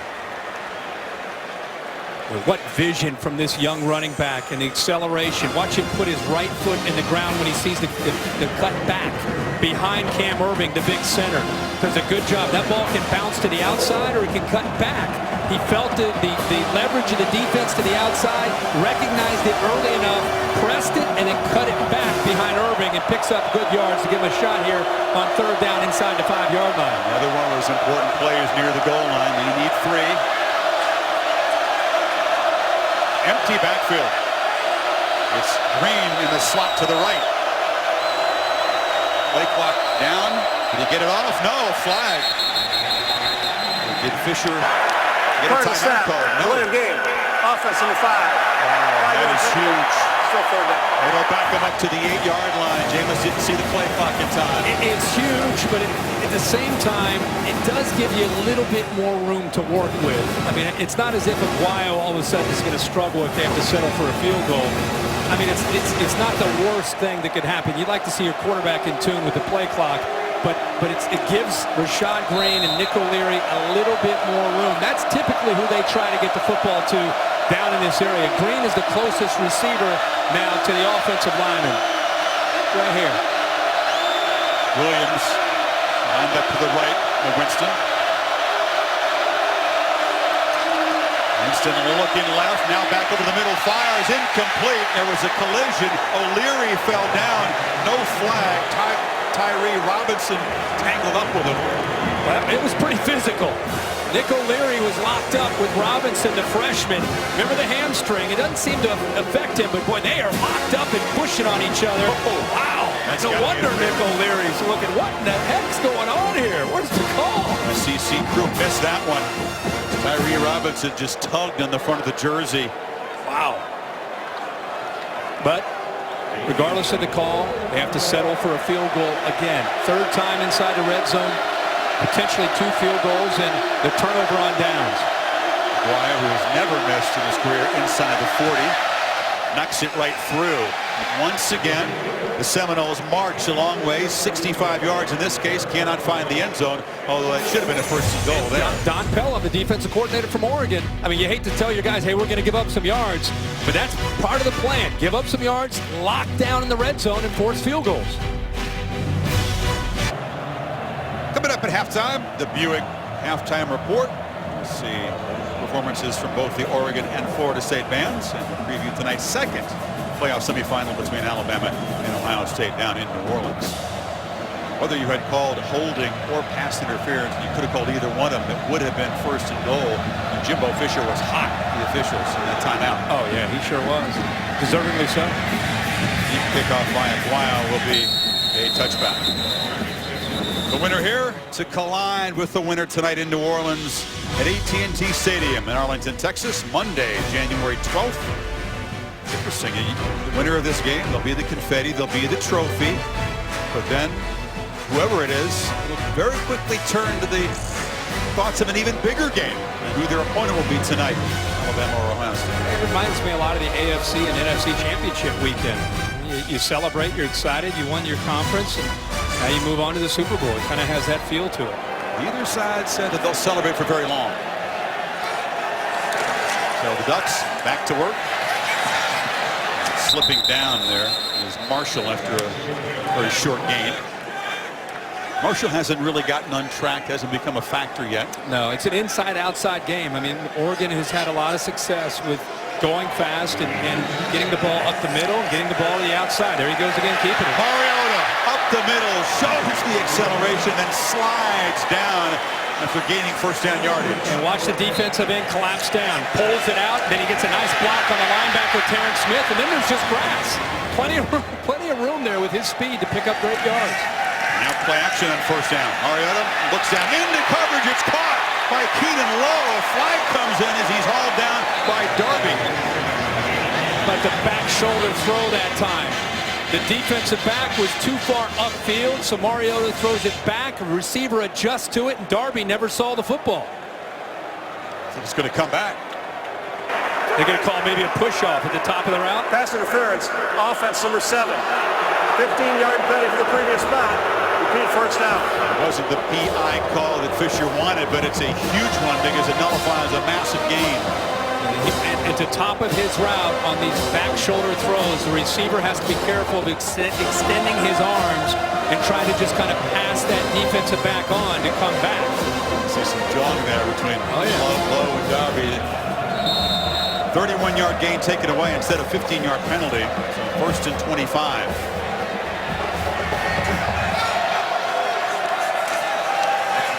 Mariota flips a screen short. This is Freeman, breaks a tackle, and the freshman showing his muscle, gaining yardage back to near the original line of scrimmage. And that's the part of his game that is so instrumental in allowing him to have a great true freshman year. Is he's powerful. At 230 pounds, he can run through those arm tackles. Catch made by Stanford. He's forced out. Tyler Hunter on the tackle. Yeah, his nickname is Rolls Royce, but he really runs more like an SUV than a luxury sedan, doesn't he? No doubt about that. And how about Mariota just in such rhythm? Terrence Smith tried to sneak in a blitz on that play. And as soon as he blitzed, just a quick, simple little throw to the outside to Bayless, no problem. Recognized it, executed it. 3rd and 3. Mariota now pressured, backpedaling, stays alive, fires over the middle, complete for a first down. Carrington down inside the 35.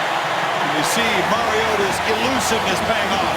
Yes, that's all about spacing. You had one receiver go vertical to take the inside linebacker out. You have one receiver out in the flat.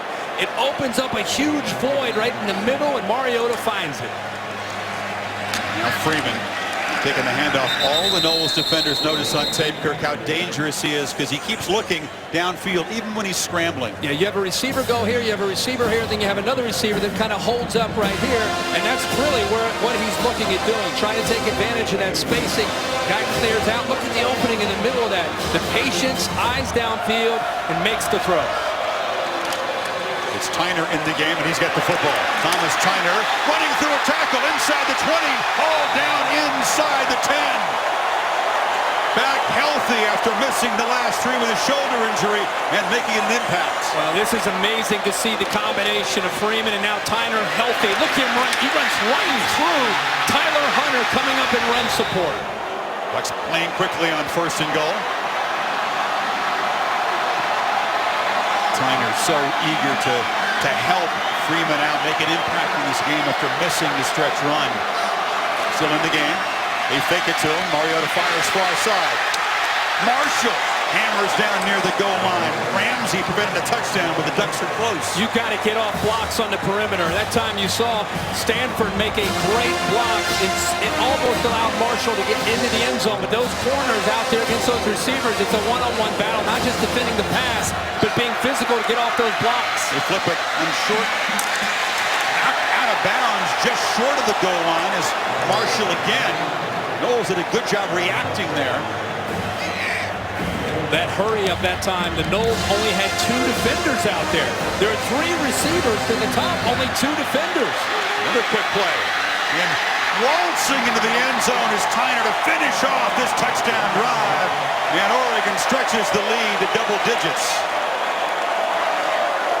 Not only do you have a Florida State defense giving up points, you have a Florida State defense right now that is confused.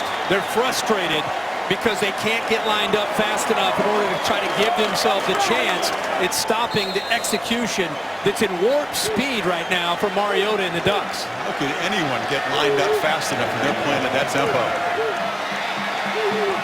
Schneider. This time they don't try any trickery, the straightforward PAT. And he knocks it through.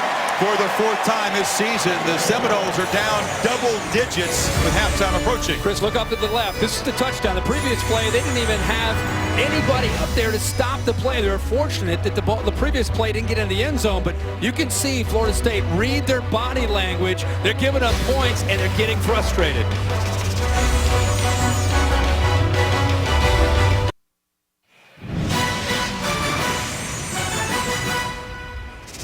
First college football playoff semifinal at the Rose Bowl, presented by Northwestern Mutual, with aerial coverage brought to you by DirecTV. If you call yourself a sports fan, you got to get DirecTV. An important 2 minutes and 18 seconds coming up before halftime as the Noles have fallen 12 points behind.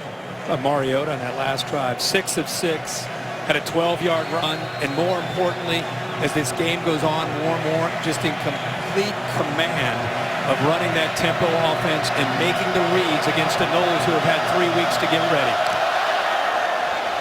Oregon boots it away. It's short and returnable by Kermit Whitfield. And into some traffic out near the 30-yard line. Well, beginning a year ago here in this setting, the Seminoles fell behind Auburn 21-3, rallied, of course, to win late. This time, 4 times this year by 9+ points down, 5 times trailed or tied in the 4th quarter. But Kirk, in some of those comebacks, where it's NC State, Louisville, Miami, they got points just before halftime to get some momentum. Exactly right, and Jameis Winston knows that. He's got 2 minutes and 12 seconds to try to drive this team down the field and get points on the board. Very familiar position for this team. Winston complete across the middle, coming out of the backfield. Make the catch was Williams. To make these last couple minutes even more important, Florida State, remember, they deferred. So they will get the ball to start the second half. That puts a lot on this drive for the Noles. Winston well protected. Plenty of time for someone to work free, and it's looped downfield and caught. There's Williams again out of the backfield. A tough matchup when they're in Oregon territory. Great patience. Carlos Williams lines up right here. He's maybe the 4th option. I mean, he's a check down who just kept going down the sideline and got down behind Prevo. He was supposed to be in the backfield. How about the timing, the protection, and the patience that time by Jameis Winston to find the running back down the right sideline. Across the middle, caught by Erman Lane, and the freshman takes a big hit. But as a first down at the 25, that was Daniels who's back in the game delivering the blow. Yeah, you saw Prevo. You're going to see a route here and back to the inside. Two Ducks defenders run right into each other. Prevo, the defensive end, gets in the way of the corner. Cisse. It was a quickly move to the 25 and now a whistle before the play.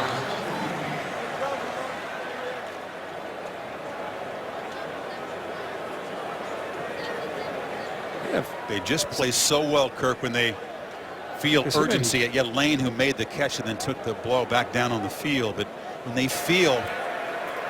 Before the snap, illegal substitution on the defense, 12 men in the formation, 5-yard penalty, still first down.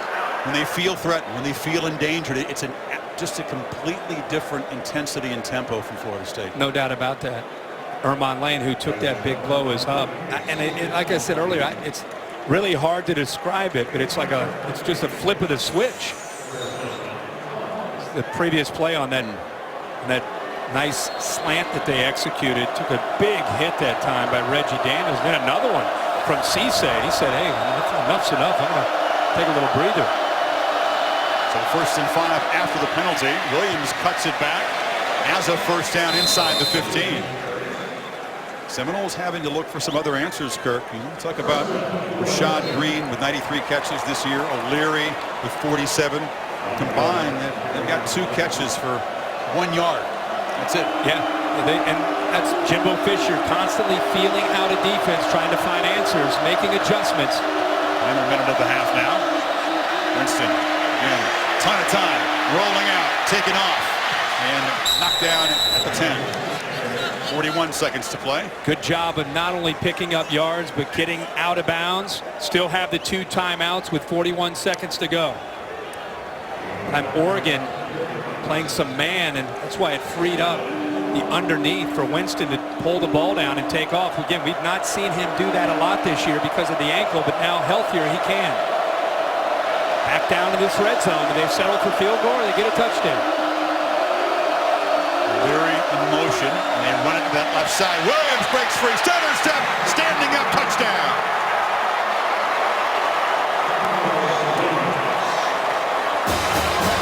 Rose find the end zone for the first time, and this pattern repeats of getting points before halftime.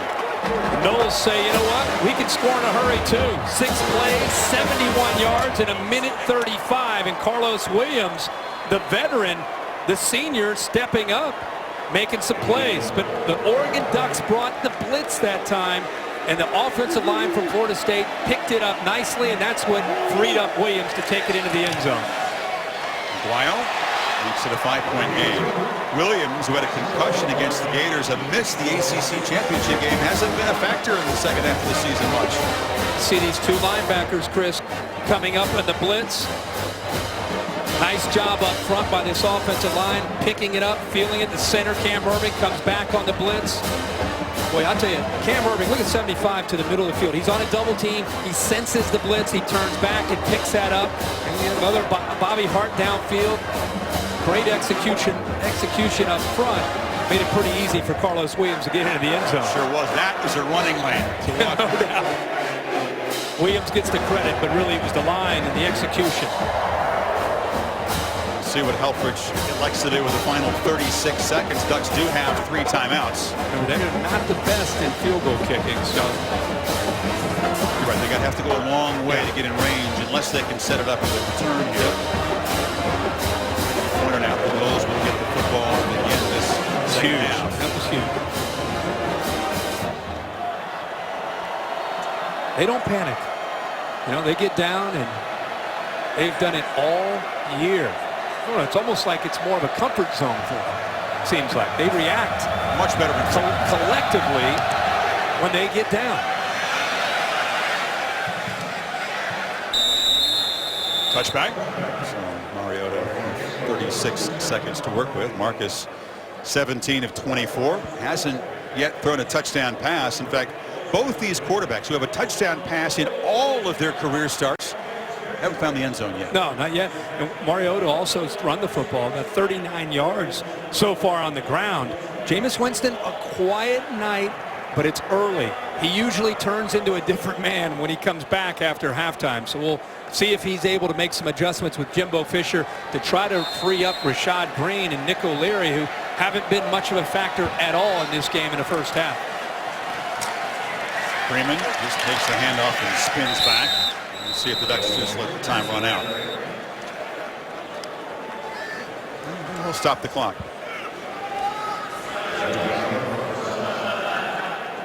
Ducks do spend one here. Both teams showing excellent offensive balance in the first half. Good run pass mix, but Kirk, it's been some points left on the field, really mostly by Florida State in this first half. That's why they're behind. Yeah, I mean, they've had opportunities, and we knew that that would be a big storyline in this game, is when they got inside that 20, would they be able to execute and come away with touchdowns, and they've not been able to. And the big story is going to be Charles Kelly. He has the unenviable job of being the defensive coordinator trying to stop Marcus Mariota, and he's going to have to get on the grease board and make a lot of changes. Maybe streamline their plan, make it simpler so these guys can get lined up. If you can't get lined up, obviously it's hard to stop Mariota and the tempo that these guys run so well. Charles Kelly and Don Pelham, his counterpart, each in their first year as defensive coordinator. They have experience at the schools, but it's their first year on the hot seat. DC. No doubt. Mariota flips it short. This is Carrington who makes the catch and does scoot out of bounds with 23 seconds to go, and a flag comes down on the far side.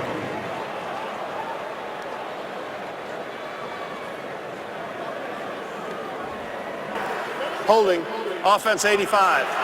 10-yard penalty for the spot of the foul. Second down. They got Stanford, the receiver, blocking, and negate the gain and perhaps change the mindset of Helfrich here with 23 seconds to go. They got all the way up to the 45-yard line, and with still a couple timeouts, and with the way they're executing, you never know what they might have thought, but it does push them back to their own 30.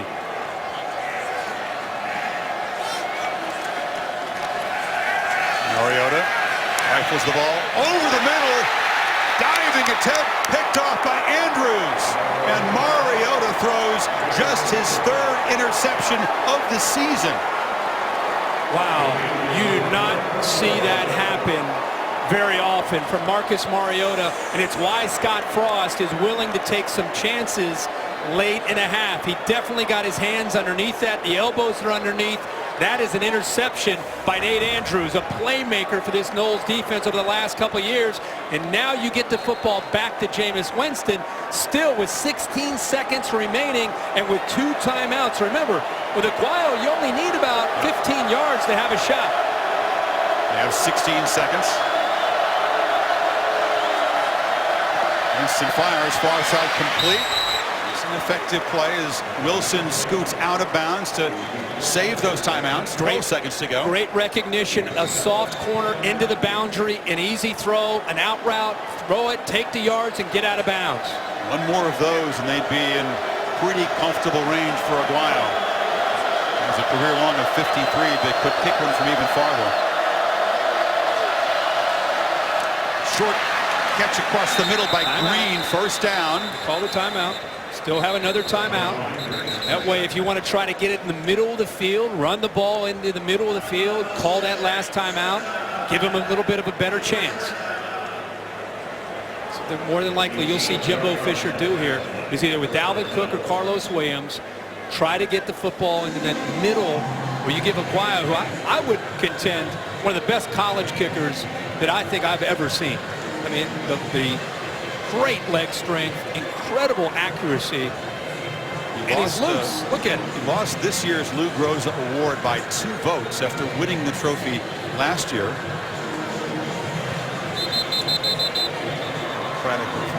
Won it.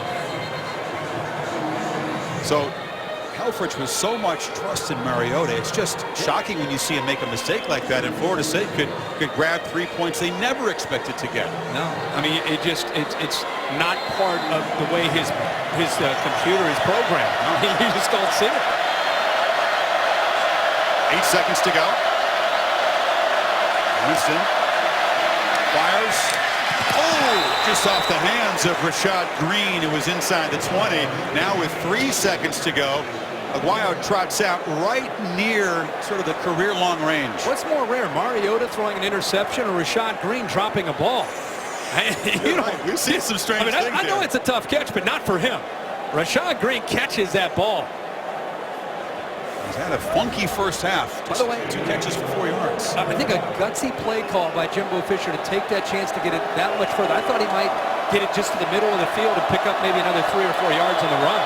And in his great career with just 3 misses, this is potential career long for Roberto Aguayo from 54 yards. Off the post and now run back. But you can't do it off the goalpost. It's a dead ball. Dargan had a notion. Shades of the Iron Bowl in Aguayo by a narrow margin, missing for just the 4th time in his career, and Mariota's interception does not cost the Ducks, who lead by 5 at halftime. AT&T brings this inside the headset now. Mark Helfrich working his way toward Tom Rinaldi, and plenty to talk about in this first half. In the meantime, Heather Cox says Jimbo Fisher. Chris, thanks so much. Coach, you are no stranger to comebacks, as you showed in those last 2 possessions. What's the biggest adjustment you need to make to keep that streak alive? Well, I think just keep making plays right now. Don't worry about the outcome. Keep playing it. We got to execute in the red zone. We had some chances down in the red zone. The one, man, we could have walked in right there, and we let one slip away on another thing. But scored touchdowns in the red zone, moving the ball very good. And on defense, I like what we're making nice adjustments. They're moving it, but we're getting some good stops. Coach, thanks for your time. We appreciate it. Let's head over to the Oregon sideline with Tom Rinaldi. Heather, thank you very much. Coach, you have the lead at halftime, but you're playing a team which has come back 9 times this season. How do you keep that from happening in the second half? Just do our deal. You know, we're not playing very well, not playing very smart, not playing cleanly enough. Defensively could have finished some things and got some penalties. Offensively had some penalties, and we'll discuss that. But just got to play a little bit cleaner. One adjustment you most need to make? Just that, you know, stay the course. We, you know, had a huge play there, and we had a broken route on the pick. Had a huge play that got called back for the holding. You know, just a bunch of little things here and there. Appreciate it, Coach. Good luck. Chris? Tom, thank you. Neither Heisman quarterback with a touchdown pass in the first half, and Aguayo, who had the distance from 54, boinking it off the upright. Wow, that's we have incredible. seen plenty of surprising things in this first half, and expect him to always make them. Buckle up, because it's going to get interesting in the second half. This is where typically you see Oregon and Florida State play their best football the next 30 minutes. And we'll set 2 second-half teams. The Noles will get the football to begin it, down by 5. End of the first half in Pasadena. Stay tuned after these messages for the Buick Halftime Report.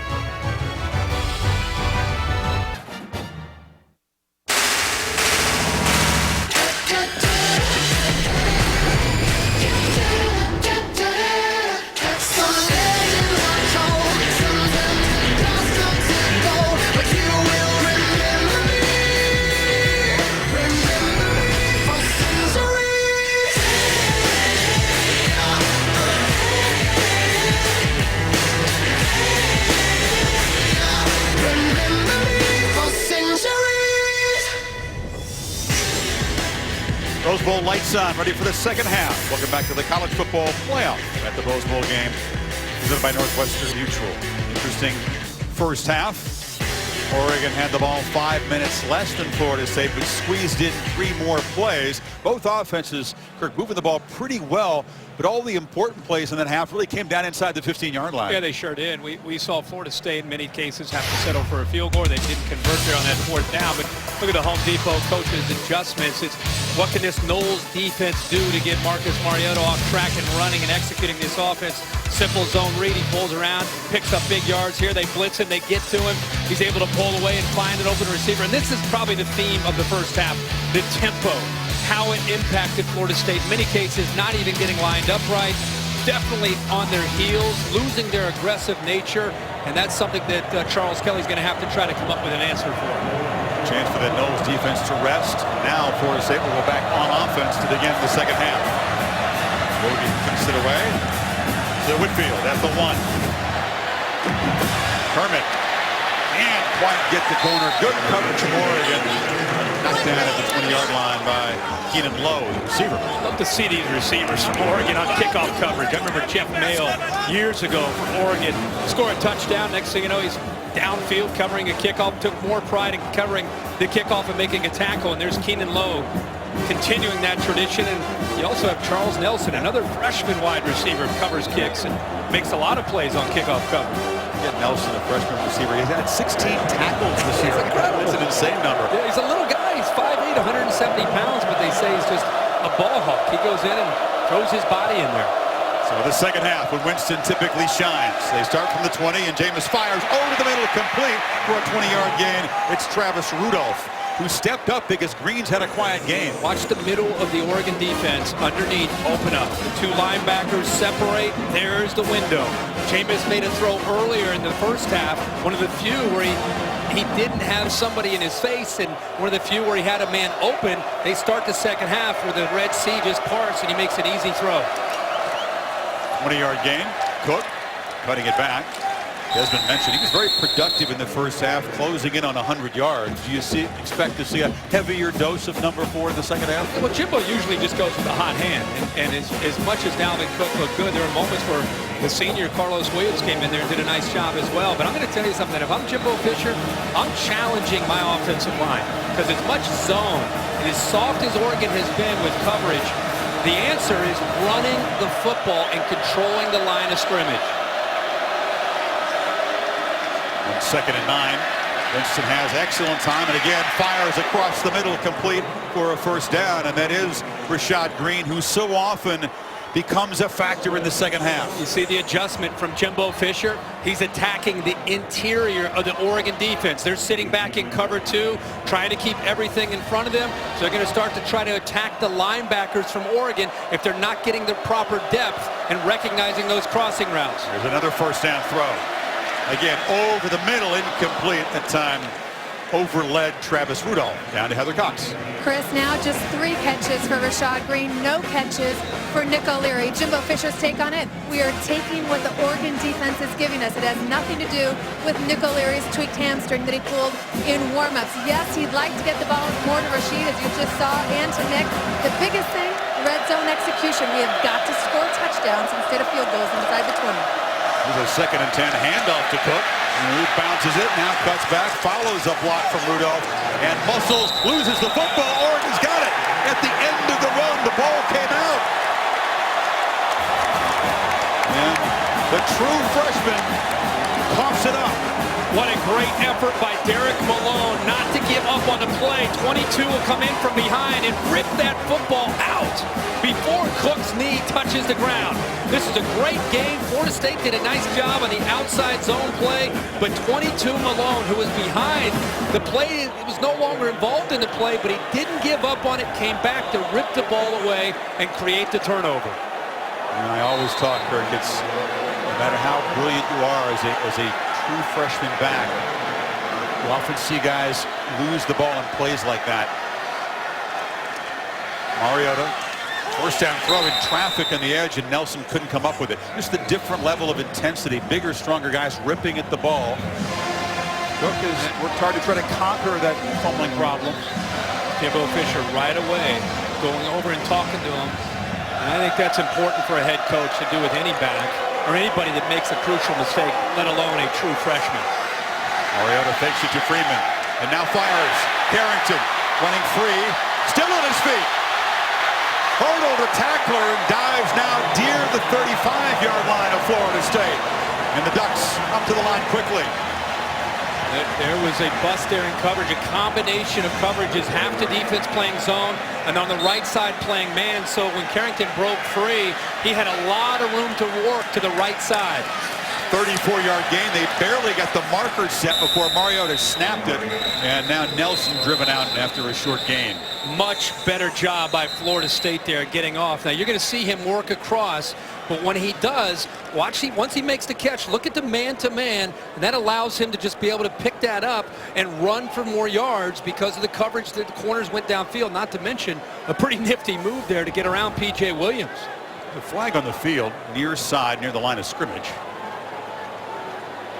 Bucks were moving so fast. Were they properly lined up in that last play? illegal formation on the offense. More than 4 men in the backfield. 5-yard penalty. Repeat first down. The answer is no. It's a testament to what Chip Kelly started here. Mark Helfrich and Scott Frost continue. Not a whole lot of miscues with this hurry up. They never win the time of possession battle. Only 3 times under Helfrich as a head coach, but they often run more plays than the opponent. That's the case here so far. Not only is it a penalty, but it slows down their rhythm on a penalty like that. Nelson in motion. They fake it to Freeman. Mariota on the roll. Cuts it back. Now fires late. Complete to Bayless, who's been a weapon today. And the tight end muscling down near the 10. And Pharaoh Brown is smiling. The man who suffered that grisly injury. Bayless doing his best to fill in for him. Kirk and having a big ball game. 6'6", 250 pounds. Makes a nice catch, but then picks up valuable yards after it with his physicality.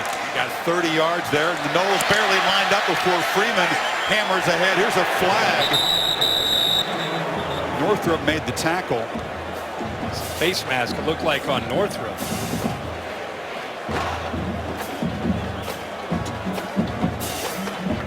Well, you do those kinds of things when you're Personal tired. foul, face mask, defense on the 5. Half the distance to the goal, automatic first down. It might be a step so you're reaching and grabbing, and that's when the penalties come in. It's almost desperation mode.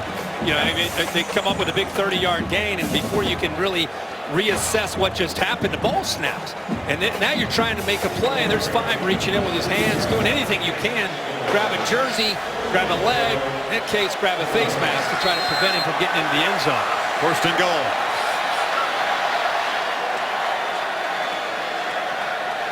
They don't always quick snap it. They'll sometimes look to the sideline for the adjustment.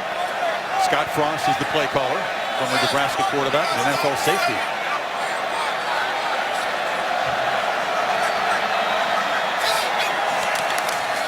Freeman running right, cuts it back, muscles into the end zone, and the Ducks stretch the lead in their first possession of the second half.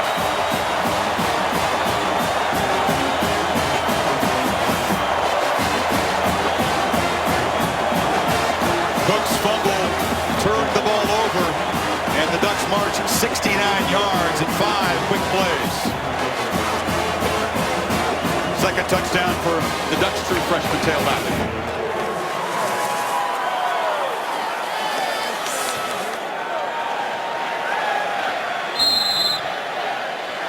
Snyder to put the lead at 12.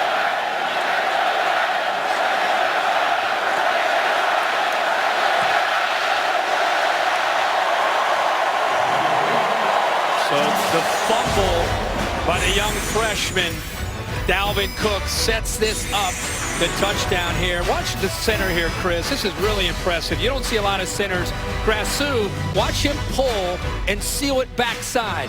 Nice job right there. Nifty footwork with a guy that has a bum ankle. Does a nice job there, opens up that running lane, and the Ducks go on the board again.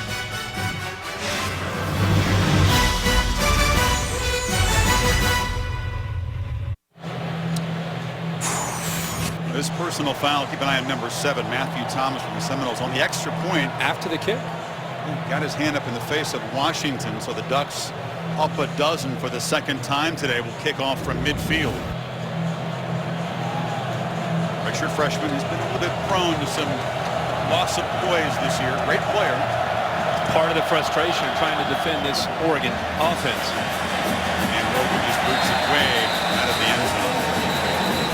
Ducks moving efficiently in that last drive. Yeah, 5 plays, 69 yards, a minute 32. A little bit of everything from Mariota, making some great decisions. The big tight end Bayless, and then watch Grassu playing with a bum ankle. Missed the last few games.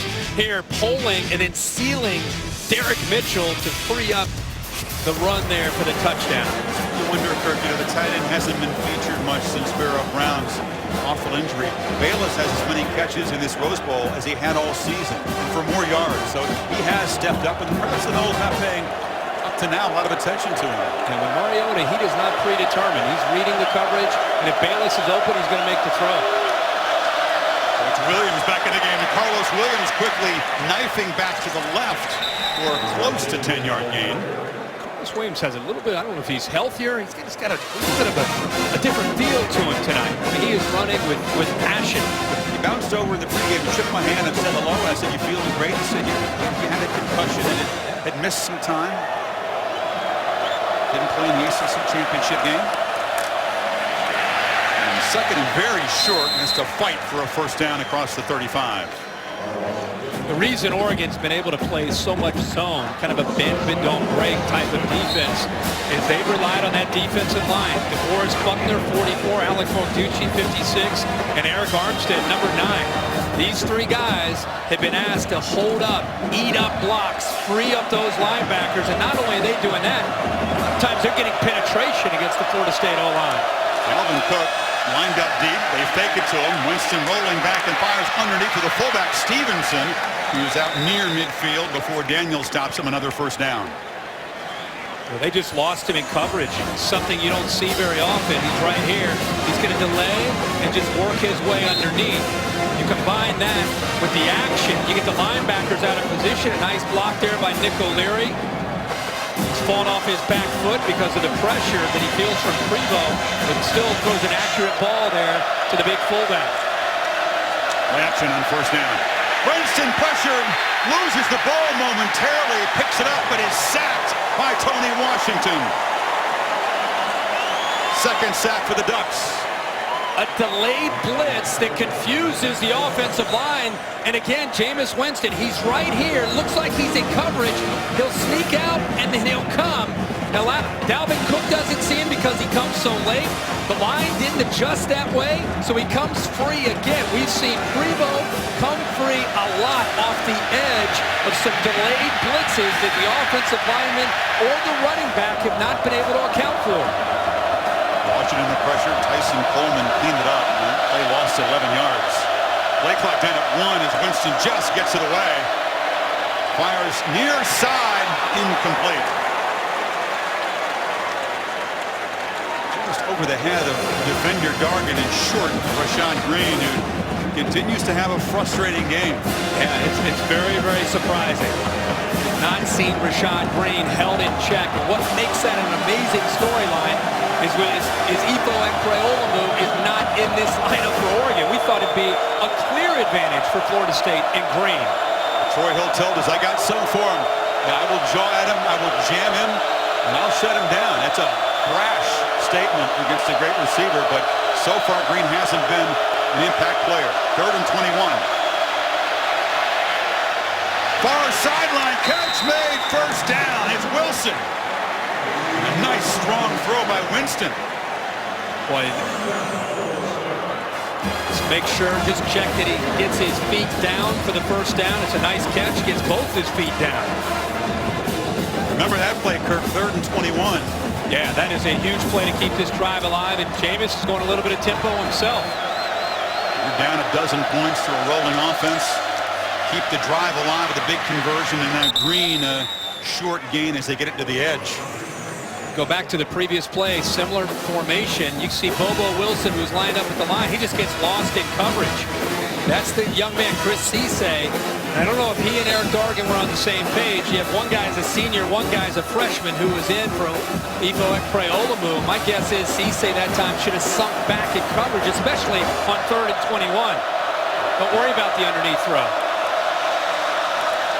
Cook and a second down handoff dragged down. It's tough for a defense. You think we're going to get him off the field here. It's 3rd and 21. All of a sudden, the big pass, and it's the Ducks who are backpedaling now a little bit. Yeah, now it sets up another 3rd down, obviously much more manageable at 3rd and 3. Florida State 4 of 9 on 3rd down. They're unable to convert that 4th and goal. 1. Williams is the tailback. That's Rudolph motioning in the slot. Winston's going to throw. And they find the spot in the zone. It's Green beginning to get involved. First down in the red zone. Jameis Winston uses his eyes to keep the linebacker Rodney Hardrick into the middle of this defense. Really good job of using his eyes to keep the one threat was the linebacker 48 of possibly coming over, but he does a good job of keeping him Hardrick away from where he needed to be to come over to be able to make a play on Rashad Green. Using his eyes to the middle, coming back, making a great throw on third down to Green. And now, as you said, Chris, Green starting to get a lot more involved. First down play action. Winston on the run. Fires back down near the goal line. Caught and reaching for the end zone. Touchdown, Travis Rudolph. That's how a championship team responds. You thought the Noles were going to go away? How about the call here on 1st and 10? Great mixture of plays by Jimbo Fisher. Some runs, some throws, and on 1st and 10, Oregon brings some pressure. They go play action, and Jameis Winston rolls away from it to get outside of the pressure and makes another accurate throw, this time to the freshman Rudolph. Winston's first touchdown pass continues his streak. At least one TD pass in every career start. All 27 now. 75 yards in 10 plays. And Aguayo knocks it through. The crucial touchdown march from the defending champions. No doubt about it. Oregon's defense, watch how they attack the line of scrimmage on 1st and 10. Rudolph comes from the backside all the way over, and Jameis waits to the last second to get him to clear and get away from the safety. Eric Gargan puts the ball there, and a great effort by Rudolph to extend the ball for the touchdown. National Championship Trophy presented by Dr. Pepper as the San Gabriels are bathed in late day sunlight. Byron Marshall from his 5 knocked down. You do love the San Gabriels, don't you? It brings it growing up to your heart. Well, growing up in the Big Ten country in the heart of Ohio, it's dark at about 4 o'clock. It's gray. It's cold. There's snow on the ground. And my whole life, I would turn on the Rose Bowl, and it was just like going from black and white TV to high def. And to be able to look at this in person now for 9 straight years, it never gets old looking at that view. To me, this is the best setting in sports. I would love to see the national championship played in this venue every single year. This is the best office in the world, by the way, isn't it? This is the best. Mojave Desert, by the way, on the other side. You'll coach me up. All right, now it's the Ducks' turn. The lead cut back to 5. Winston flips it on the edge to Carrington. And then all of a sudden, a pretty good job on those wide passes of closing things down. Yeah, we're going to try to give you a feel. There's Scott Frost, top right, who calls the play. Down on the right, they're already signaling the play. The play's already been called. Mariota's already, everybody's on the same page. We're 10 seconds in. They're ready to snap the ball. We're going to give you a feel of how quickly this happens throughout the next few sequence of plays. Hand off to Tyner. He's got a first down, and now they'll really ramp up the tempo. Now watch out, Scott Frost. Watch it. See how quick he calls this. He may have already called. The guys are already signaling. And the card's upside down, by the way. I hope that wasn't important. But Mariota, look, he's ready to go. 10 seconds. Snap the ball. And Tyner again cuts it back. In case you're wondering, it's a combination of signals and symbols, so that the cards often don't mean a whole lot. No, but the point is the timing of it. Mariota looking over right now to the cards and to the different signals. Some of them are decoy and some of the real call. But Mariota snapping, clapping his hands. He's ready for the snap. Play action. Mariota flips it short. It's Bayless with another catch, and he muscles forward, shoved out by Williams on the far side, but it's his first down. Yeah, Scott Frost has already made the next call. Literally, he said within 2 seconds he needs to make the call to get it down when they're really going tempo as they are right now. Helfrich will help out occasionally if he's swimming, in cuss words. Yeah. Because your head can swim when you play this fast. Mariota thinking fast, makes a completion on the far side, and running free is Darren Carrington.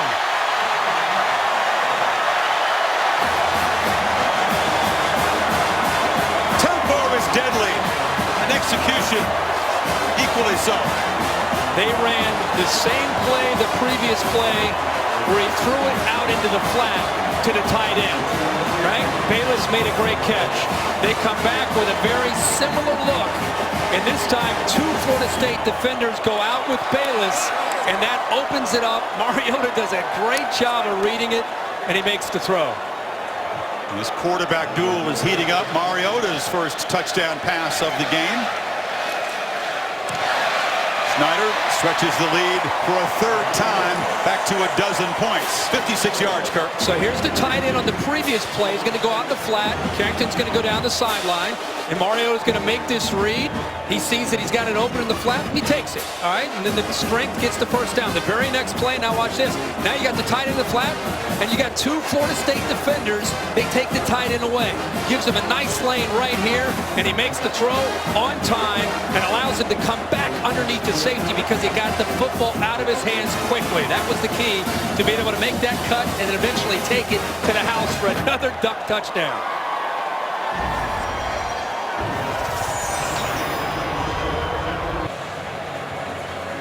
The Duck getting a workout as Winston must now answer again, down a dozen points after Mariota's 56-yard touchdown pass to Carrington. Wilson's going to bring it out, or thought he was. Now he is. A double hesitation by Jesus Wilson. Now he gets free momentarily and is driven out at the 12-yard line. It's the ball here. When he initially stepped out, remember, it's not his foot, but it's the football. And that looked, that's a tough angle there, but regardless, he came out. But I don't know if he had to come out, but it wasn't just that his foot came outside. It was that the football needed to break the plane. Side judge was going to blow the whistle in a split second. Yeah. Wilson hadn't taken that out. It's one of those gray areas. He made a mistake. Just to be safe, probably better to take it out. He did very well to get back to the 17 after all that. Can Winston answer? Again, working the middle of the field, finding Cook. We're about 7. That's definitely the adjustment that Jimbo Fisher made with Jameis Winston. And because they weren't able to make plays to the outside of the Oregon defense with Rashad Green and the other receivers, right away we've seen them in these first couple of drives of this second half attack the middle underneath. And when you make a simple throw like that, similar to what we just saw with Oregon, now you get the linebackers, next time the back is in front of them, to come up, and it can open up a nice route behind them. They both are going to attack the Duck inside linebackers, didn't they? Winston breaks free. Knocked down across the 30, a first down. Effective. It's not Marcus Mariota. He never would claim to be. These guys do it so differently.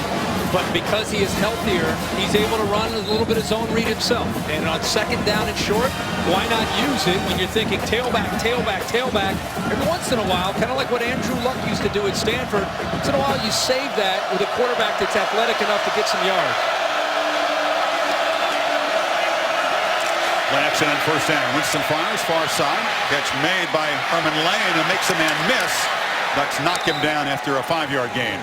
Really impressed with the speed of Oregon.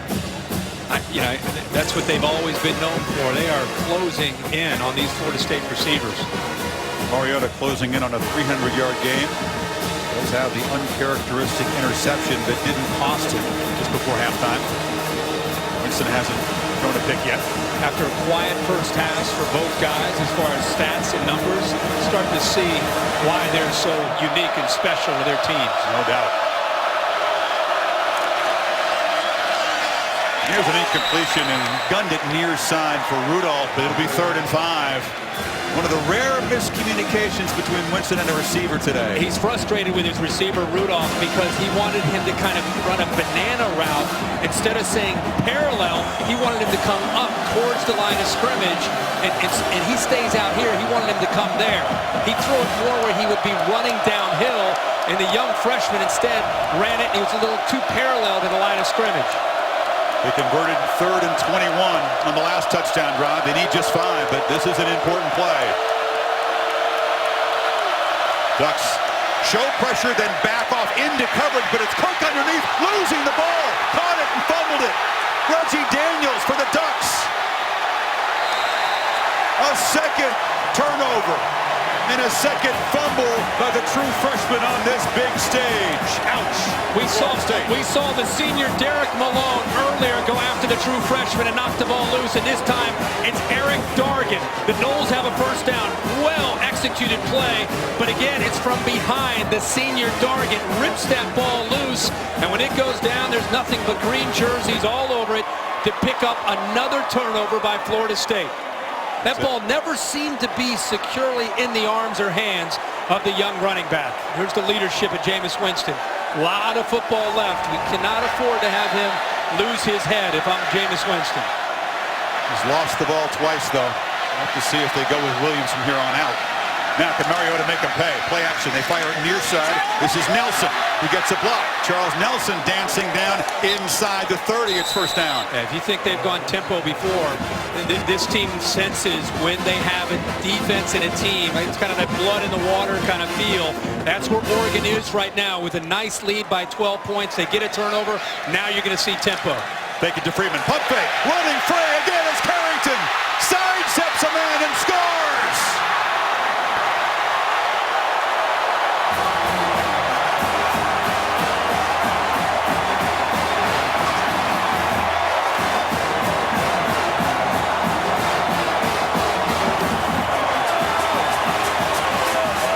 Made to pay in a hurry for Dalvin Cook's second fumble. Carrington's second touchdown in short order from 56 and now 30 yards, Kurt. They baited him, and then they attacked. Got exactly what they wanted. And this Florida State defense that's been reeling, they got lulled to sleep. And that's where Marcus Mariota makes his big plays. Snyder makes it a 19-point lead. You got a receiver right here at the bottom. Now watch the Florida State defense. You see how they attacked? They're thinking about that short, quick throw. They bit up on that pump fake. They do it so many times in this offense. Carrington acting like he's blocking, then goes downfield, makes the throw. Set up once again, Chris, by the turnover by the freshman. Yeah, both of Cook's fumbles have been cashed in for touchdowns. Winston and the Knowles are really up against it now, down 19 to a team on a roll. They have another escape left in them.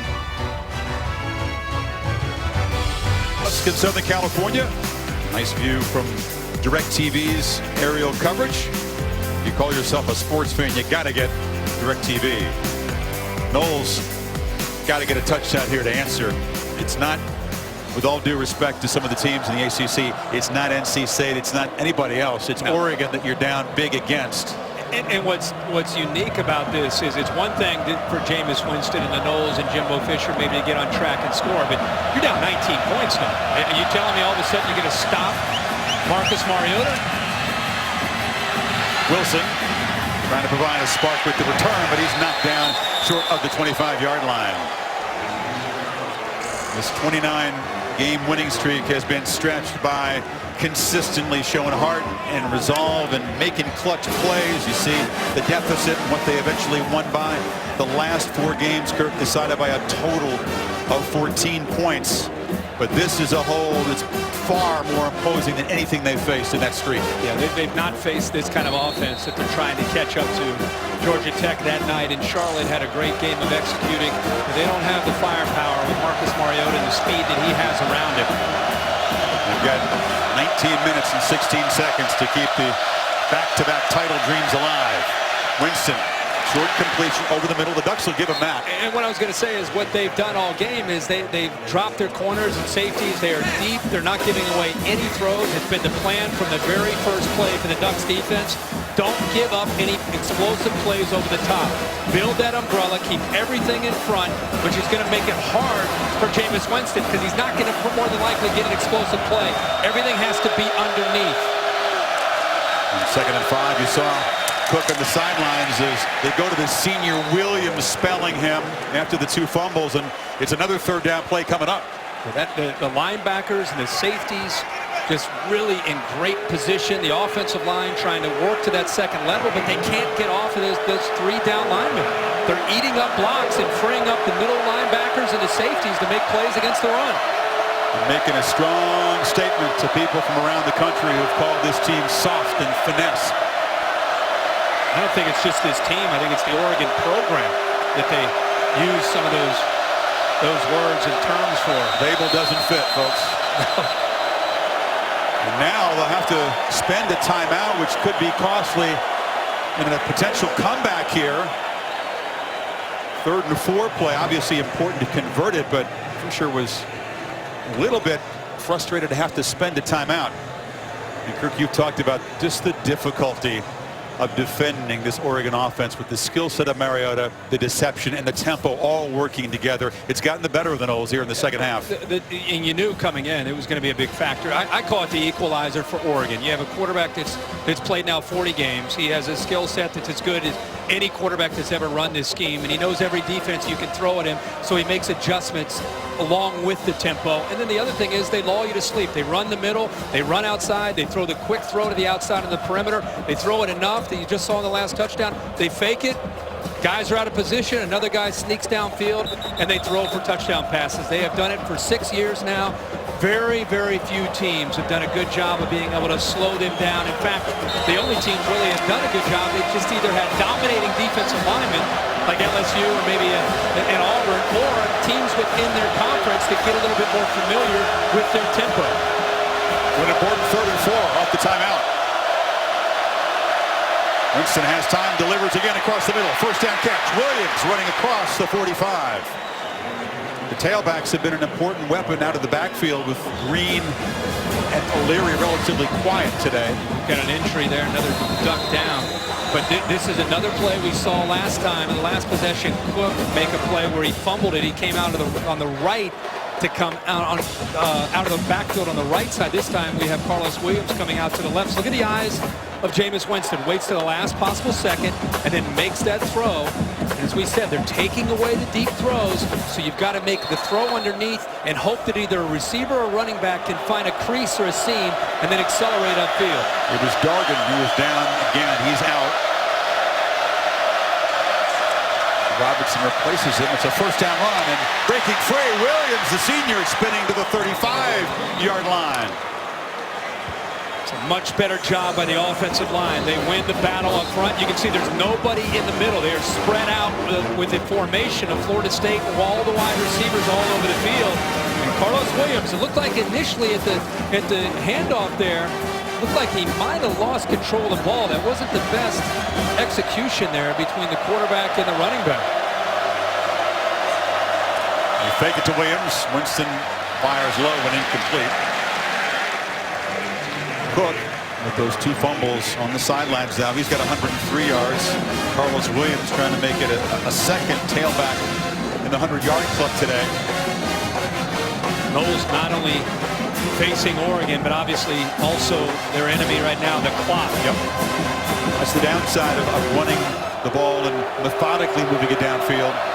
Oregon more than willing to give up yards and keep the clock moving. They just want to keep everything in front of them and rally to the ball. Rudolph on the edge, gets a block, gets free, and is knocked out of bounds at the 35-yard game. Impressed by these corners. I really had my doubts, my questions about how they hold out without their 4-year starter, Ifo Ekpeolemu, their leader, injured in bowl preparation. And Troy Hill and Chris Cisse up to this point have held their own. They've done more than hold their own. There's another 3rd down. They need 5. Winston, pressured, delivers. Incomplete, was a little bit behind Travis Rudolph. Troy Hill was defending, and now it's 4th down.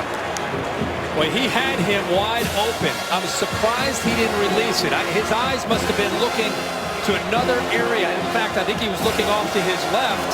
But for a while there, Travis Rudolph clear in the middle, just open, just waiting for the football. By the time Jameis Winston saw him, it was too late. They couldn't get the 4th down earlier, and they still don't have a 4th down conversion all season long. They need 5 yards here to really maintain contact in this football game. Play clock winding down. Does Jameis see it? No, the sideline did, and a second timeout burned on this drive, Kirk. Jimbo Fisher probably telling Jameis Winston to come over here. He wants to talk to him, saying you got to go hurry up. Going too slow. He's talking to the center, Cam Irving. That hurts to. He says, we got to go. We got to go. Of course. Twice on this possession, they've had to burn timeouts. And this is a huge play here. It's a crucial play, really. Oh, yeah. Yeah, but those are timeouts that when you're down by 19, with a minute 53 to go into 3rd, you can't afford to lose those timeouts. I totally agree, but they need to try to get the 5 yards. Got to get it. Yeah. What does he draw up here? Well, I think depending on the coverage that he gets. You'd think O'Leary a lot of times in this situation, wouldn't you? Yeah, but we have not seen a lot of that tonight. We've seen the back sneaking out of the backfield, whether it's been Cook or Williams, either some kind of crossing route underneath. Now you got to watch the nose guard. Balducci's been dropping in coverage.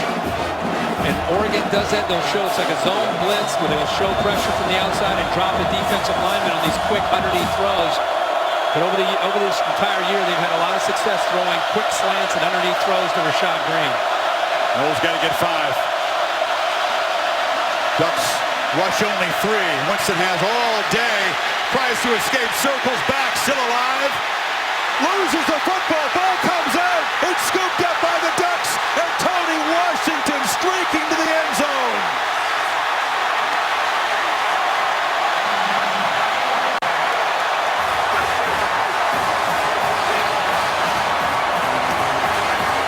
Is that the Ducks' dagger? You know, in some ways, with the year that Winston and Florida State, the year that they've enjoyed and coming back so many different times, it almost took something as bizarre as that play to maybe do them in and finish them off this year.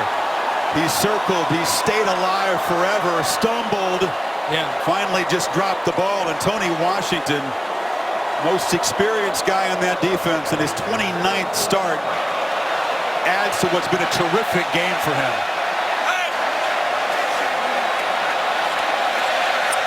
And Schneider has the extra point blocked. There's a scrum there, and they'll blow it dead. The lead stays at 25. All right. This was, again, great coverage by Oregon. They took away all of his reads early. He's trying to keep this play alive, and as he starts to scramble around, Carlos Williams was there to break free. But it's very tough to see him. And how about Tony Washington? He's the one, he left Carlos Williams in coverage to get pressure. And when he did, Jameis Winston just trying to keep the play alive, just fighting and struggling to try to make something happen. That's the 3rd fumble recovery on the season for Washington. He made a big sack to clinch a win over Washington State. He's been a clutch player. Mariota says, we're up by 25. Jameis falls into a deeper hole. One that the Noles seem unlikely to escape. Nothing's impossible with this team. They've not been up against it like this.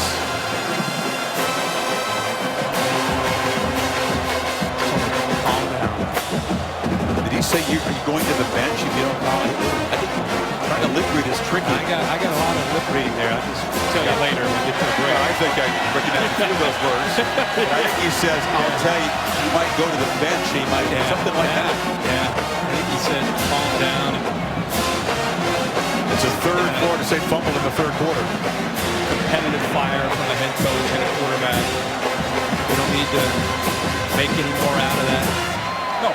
You know, it happens a lot. Yeah. It was frustration.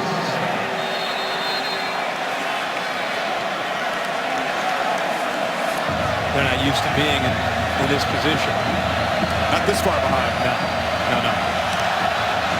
Not against a team this good.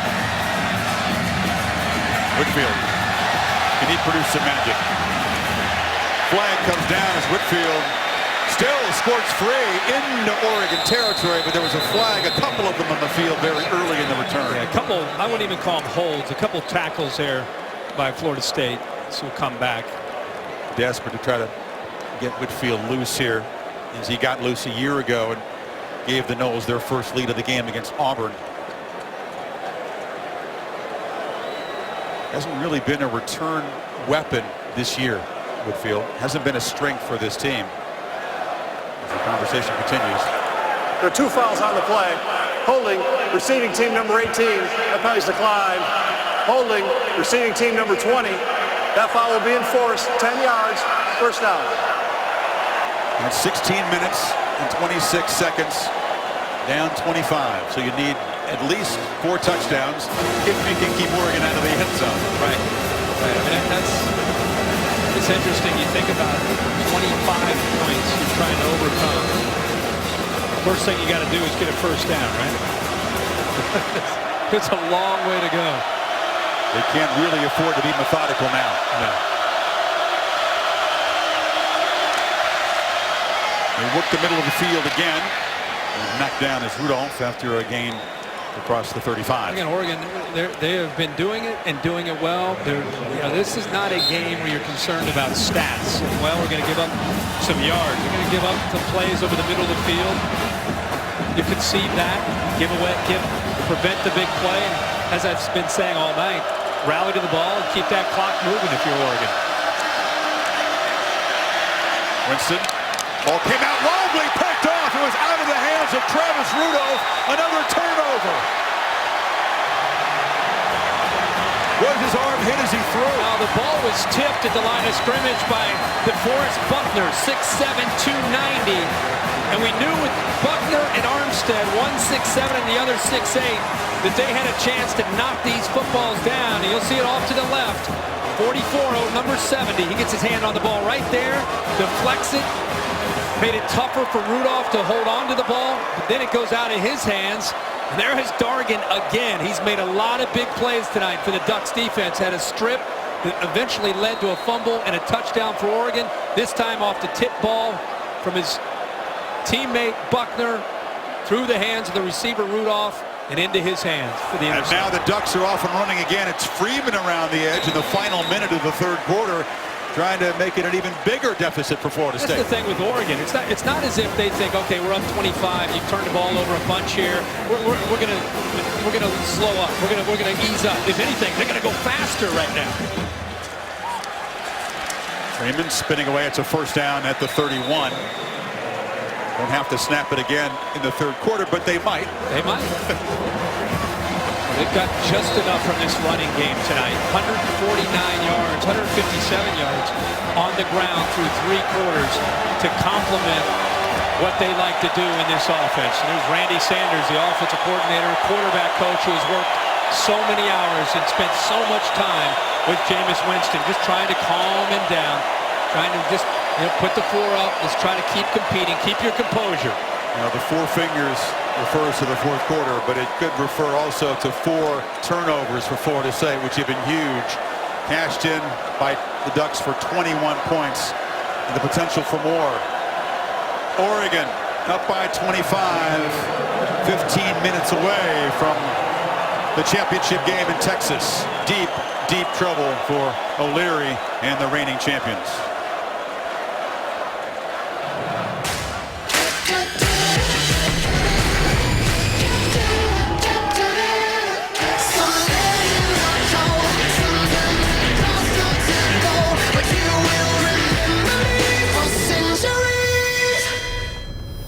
By Northwestern Mutual, also the first ever college football playoff semifinal game, and the Ducks are in the driver's seat as we begin the final quarter. Dominant 27-point third quarter for Oregon. 4 touchdowns, including 1 by the defense. And first down play, Mariota rolls, flips it to the end zone over the head of Marshall. Close to the line of scrimmage when he threw it. Yeah. Jameis Winston, while we were at the commercial, he's gathered his emotions with Randy Sanders, and now he's trying to convey that same message to the offensive line and the rest of this offense. Believe in yourself. Looking at a guy that hasn't lost a football game since 2011. Alabama State High School semifinals. Viger High School beat him. Bayless makes the catch. Down to Heather Cox. Guys, I was right behind the bench when Jameis got his entire offense together. Like you saw, he sat in the coach's chair and preached to his team, said, believe in ourselves. We are here for a reason.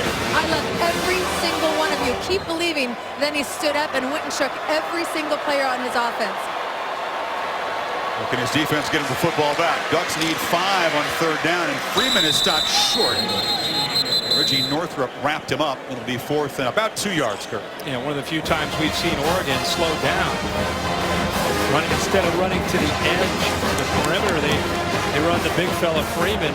Comes up a little bit short, but you got to always remember with Mark Helfrich, even with this big lead, this is always 4 down territory. So third down, they're just thinking about trying to get it to fourth and even more manageable.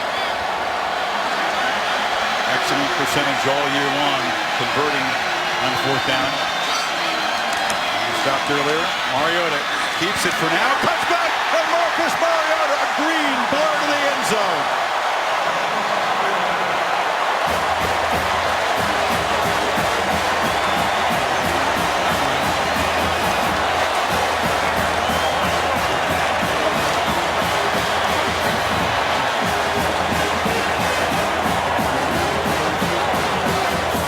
And the Ducks hang half 100.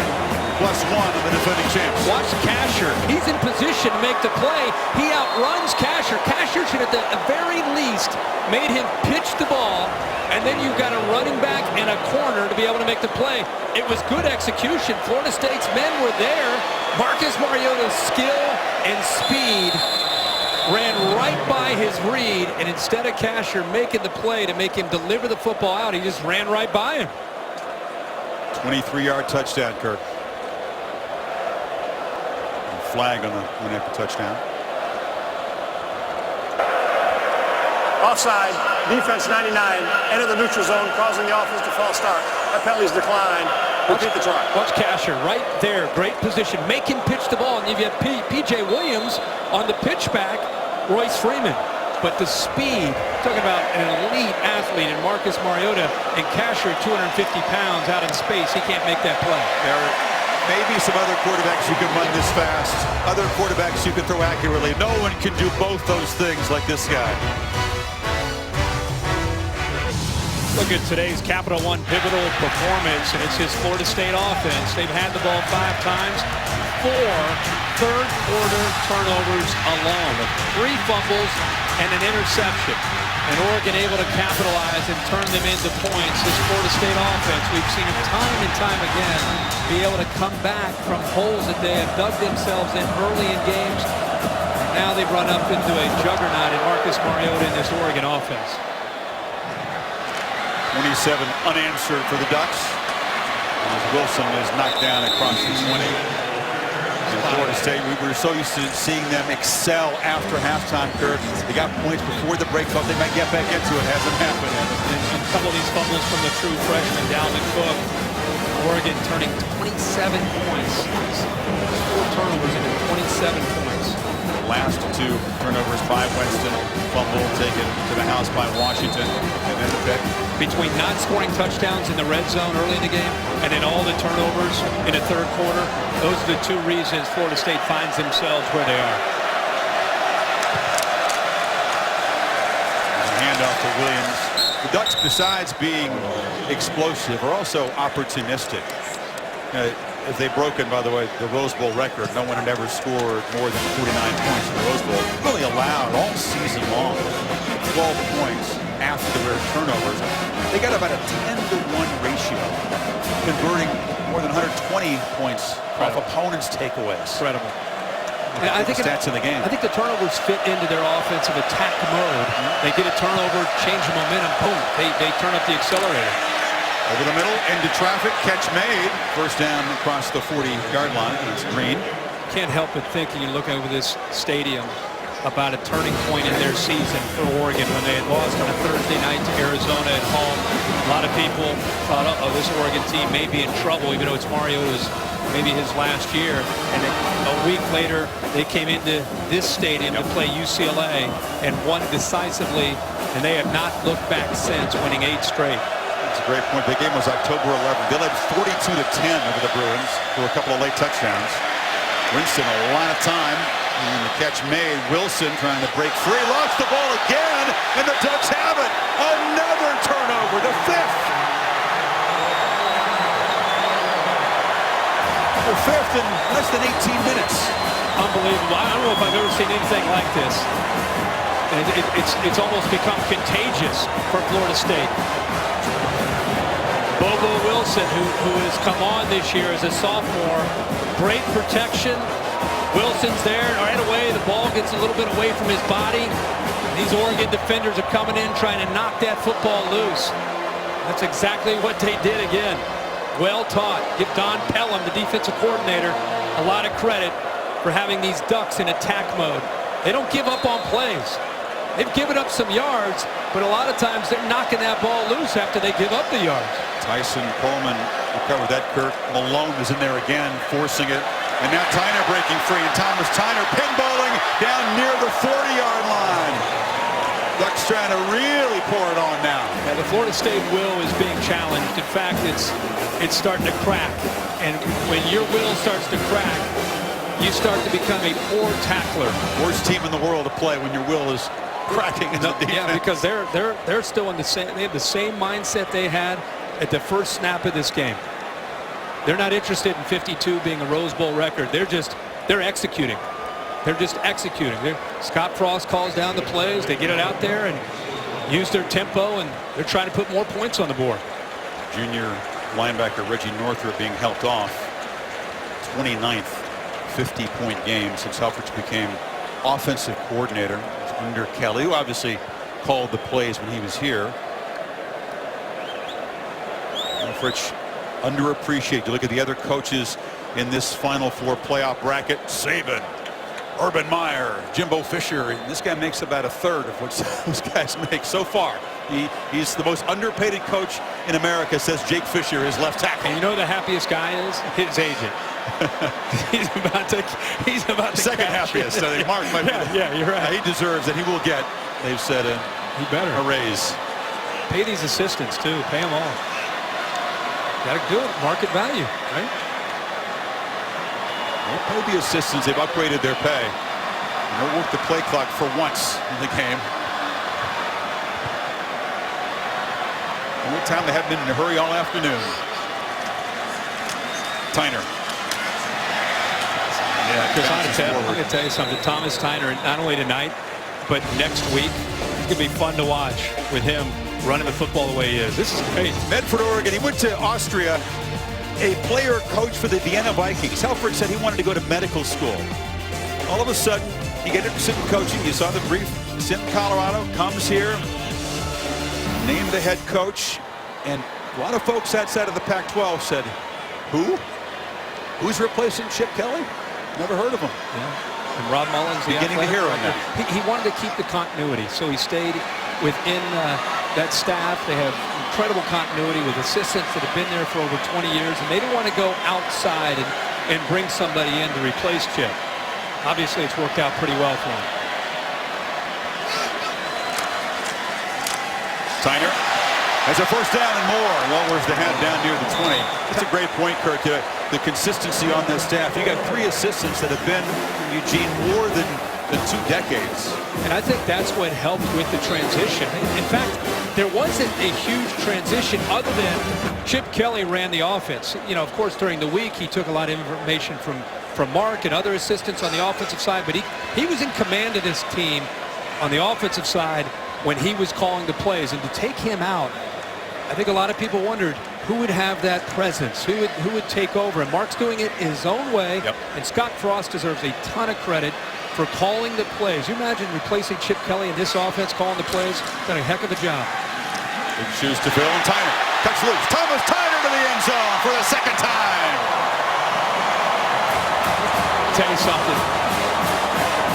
Florida State's quit. I don't know if they would ever say that, but Florida State has quit. They have shut down the operation here in the semifinal. Early in the 4th quarter. Tyner reaching that very same end zone here in the Rose Bowl where the late game heroics won him a championship a year ago. And they've lived dangerously throughout this 29-game streak, especially this season. 7 narrow escapes. But you're exactly right. The streak will die with a resounding defeat at the hands of the Oregon Ducks, who are closing in on the championship game up by 39. Garnet and gold section of the Rose Bowl. Empty seats beginning to appear. Fan base so used to winning. They've done nothing but that the last 29 games, but rocked down 39. Whitfield breaks free. And now shoved out at the 40. So the Ducks will head down to Arlington, Texas to take on the winner of semifinal number 2. Amari Cooper and the Crimson Tide in New Orleans against the Buckeyes of Ohio State. Kurt? Yeah, a big part of Ohio State's defense will be trying to contain Amari Cooper. I think you'll see them jam him at the line of scrimmage with safety help behind, just to try to take him away and force Alabama and Blake Sims to go to other receivers and other ways to try to move the ball and put points on the board. He has been obviously the weapon in that Alabama offense. Mario Pender is the tailback behind Winston for the first time tonight. Will Fisher just run the ball and get out of here before further damage is created? Yeah, this is a likelihood the final college game for Jameis Winston. Chance perhaps, Kirk, if he had been able to get 2 more wins, to have the most remarkable 2-year career for any quarterback. As it is, his legacy is excellent. Yeah, regardless of what happens here. Oh, I'll talk about it more after this play.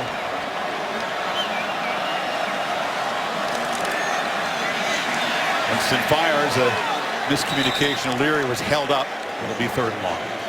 For me, I know there have been a lot of distractions and a lot of things off the field. He's trying to keep Nick O'Leary in this game. He wants him to keep playing hard. But I'll always remember and respect his competitive spirit and how he rubbed off on his team. When this team faced adversity, they felt like they could always come back with number 5 as their leader, with number 5 out there. And that's a powerful thing to have when your entire team, not just the offense, but the defense, leads off of belief in who you are. And that's what I'll remember about it. Winston delivers high, incomplete. Another pass off the hands of a Knowles receiver. That was Travis Rudolph. It's amazing to see this team and to see the mistakes they've made here in the 3rd quarter and now continuing on into the 4th. Fumbles, drop balls that have been through receivers' hands that have come up and gone into the air for interceptions. Just this sequence here, these plays that they've been making routinely for most of the year, just not meant to be tonight. Team that came in with supreme confidence and scored before the half, got the ball to begin this 3rd quarter, had to be filled with confidence and belief after success in so many situations, and then the fumbles began and belief began to bleed away. This is an 18-13 game at halftime. 18-13, and they had the ball to start the 2nd half. Back for the conclusion of the Rose Bowl game, presented by Northwestern Mutual. After this. And field goal nets. All-State makes contributions to participating universities' general scholarship funds for each field goal and PAT. Since 2005, All-State has kicked in more than $3.8 million in scholarship funds. Marcus Mariota, no curtain call, but he'll sit out the rest of this game, replaced by Jeff Locke. Marcus pouring forth those emotions, the pride of being the first Hawaiian to win the Heisman Trophy, Kirk. As they hand the ball off to Kenny Bassett. Went home to Hawaii, pretty exhausted. It rained, didn't get to the beach as much as he hoped. Stayed inside because everyone in Hawaii wanted a piece of his time and to shake his hand and congratulate him. Absolutely, like this man right here. Exactly. It's not a bad. You don't see that every day. Check out. Thanked in the speech at the Heisman. Phil Knight, CEO of Nike, just hanging out over there. It's not a bad deal. Of course, Phil and Penny Knight, benefactors of this Oregon athletic program in a huge way. Winston trying to compose himself. We knew that one quarterback's college career was going to almost certainly end on this field, and one's extend to an even bigger game. President Obama, like Mariota, native-born Hawaiian, had this to say: as good a young man as he is an athlete, fun to watch all of Hawaii, root for his success. As St. Louis, Marcus High School was the president's alma mater's rival. Punahau's a powerhouse in Honolulu as well. He said, "Let that slide." Yeah, let it slide. Great.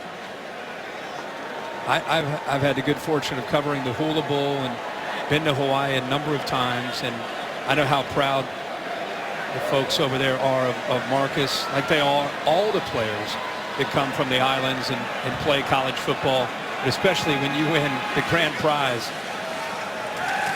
Locke trying to convert, and it is Bassett breaking free. The little used third team tailback for the Ducks, even able to run through this Noles defense. I tell you, the tackling. But one thing to struggle to deal with the tempo. It's another thing just not to tackle. Starters are still out there for Florida State. But not playing like them. Not at all.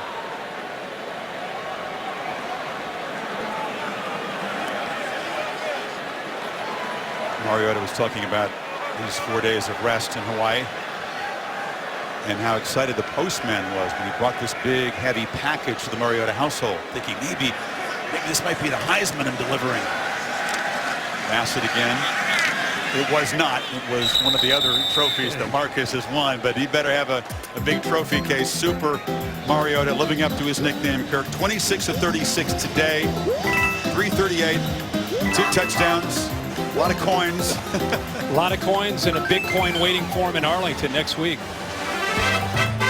That would be the 8th world, I believe, next week if you clear Arlington. Who's playing the role of Luigi in this drama? That's right. We don't know.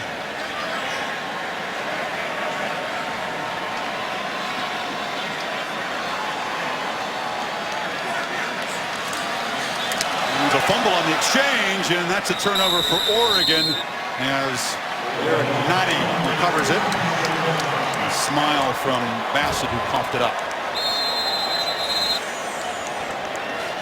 So with 6:28 to go, Noles get the football back, but this one's still firmly in Oregon's grasp, even if that football wasn't. Well, the Noles won the last of their 3 crystal balls here a year ago. This is the brand new national championship trophy presented by Dr. Pepper. Fought for in Arlington, Texas, 11 nights from now. We'll be down there at AT&T Stadium, Oregon, awaiting the winner of semifinal number 2, Alabama and Ohio State. As the Noles take over following the fumble. Kirk, want to get your take on that football game. Cardale Jones, second start. You see Winston on the sidelines. Apparently his evening ended in all likelihood his college career. The decision day is January 15th. But now with this loss, he'll begin to immediately plot and plan, and one would presume that he'll enter the draft as a redshirt sophomore.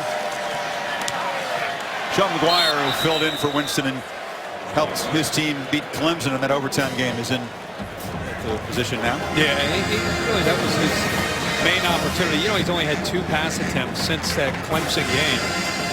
Led him to a victory when it looked that night like they might not be able to get through that one without Jameis Winston, but came up with a big pass late in that game and kept their dream alive.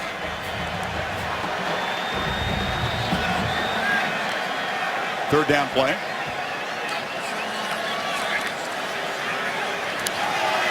And McGuire skips it, so it'll be 4th down. You're talking about that next game. Yeah. About Cardale Jones, and I think that's the big mystery in the next game is you have Nick Saban and Kirby Smart, who have quite a reputation of getting a defense ready with a 3-week or 4-week layoff, getting ready for bowl games. And then you have a quarterback that played great in the Big Ten championship game, but there isn't a whole lot of experience other than that. And you have the matchup up front with the Ohio State offensive line and Ezekiel Elliott against that Bama D-line. It's going to be a great matchup. Beatty punts it down, and Johnny Lloyd, the former Oregon basketball point guard, makes the fair catch. To put in perspective, this 29-game winning streak for Florida State, which is certainly one of the best in the modern era, go back the last 50 years. It's Miami's streak, 2000-2001, which includes a championship that they won on this field in a rout over Nebraska. A tremendously talented team that many Oregon fans had hoped they would face in this setting. UCS formula gave the edge to Nebraska. USC with that 34-game streak. Noles so dominant a year ago. Tested really only here in the championship game. Tested so frequently this season, able to pass every test until this one.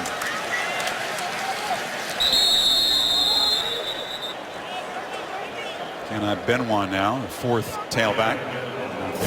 Short game. Yeah, for me with Florida State at this point, it's games out of reach. Now you're going to, when you look at film, you're going to find out for next year who your warriors are. You want to find out guys who finish it to the end. It's obviously disappointed. 29-game win streak, chasing another national championship. Those things are out of the window at this point. But you don't want to give up. We've seen some signs of that here in this second half. And I think if I'm Jimbo Fisher and Charles Kelly, I want to see who my foxhole guys are for next year.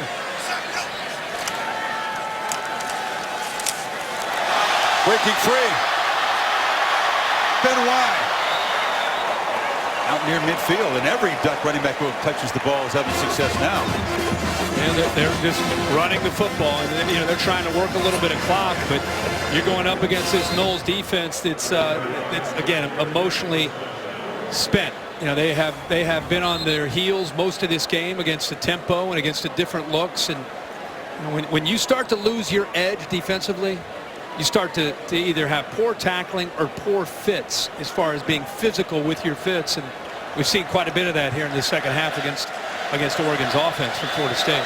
It's another Rose Bowl record for the Ducks, Kirk. They already have 10 more points than any team had ever scored before. And now the record for yards, 641 after that 1-yard gain. Yeah, their fans want another touchdown. They're cheering. They want another touchdown. They want to get over 60 points.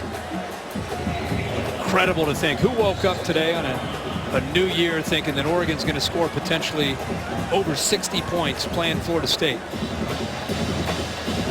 7 by the defense. They've cashed in takeaways, touchdowns.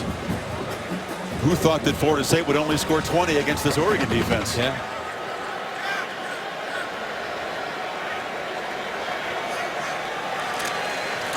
Benoit again. Stopped at midfield. I just continue to go back to think, kind of reliving this game a little bit. Florida State scores a touchdown at the end of the first half, and they get the ball to start the second half. Momentum on their side. It's 18-13 for a team that's been really prided itself on coming back in second halves this year, and everything just got away from them in a blink of an eye with all the turnovers, and the way Oregon capitalized on those 4 turnovers and into 27 points in the third quarter. We saw Rashad Green, one of the great receiving careers ever at Florida State. That career will end here tonight. Yeah, the Ducks scored that first possession they had in the third quarter, then the Cook turnover, then that avalanche began, and they couldn't reverse it. Yeah, and whoever plays them next week, it's not just dealing with Mariota and the tempo and all that. And they've had this since Chip Kelly was there as the head coach. It happens fast. It is like an avalanche. You're hanging around, and the margin of error is so slight. In the blink of an eye, it's touchdown, turnover, touchdown, and you look up. Michigan State, they went through that this year when they went out to Eugene. They hung around for 2.5 quarters. Midway through the third quarter, Oregon scored like 28 unanswered. Boom, just like that. Look up at the scoreboard, and it's a blowout. Oh, yep. It was a 21-zip run to end the game against Stanford as well. Yeah. So whoever plays them next week, you better avoid those runs of momentum that Oregon can get on. Quarterback comparison here. Winston threw the ball pretty effectively. 348, did have the one interception, stumbled and lost that fumble that Washington returned for a touchdown. Numbers are a little bit misleading. I don't think it was really a contest when you look at the totality. Marcus Mariota has been in command. He had the one throw that sailed on him that was a surprise before the half. Florida State wasn't able to capitalize on that interception, but boy, he has just been, it's like the game's moving in slow motion for him. He's moving at warp speed, snapping the ball every 12 seconds, and the defense it's literally like they're in slow motion.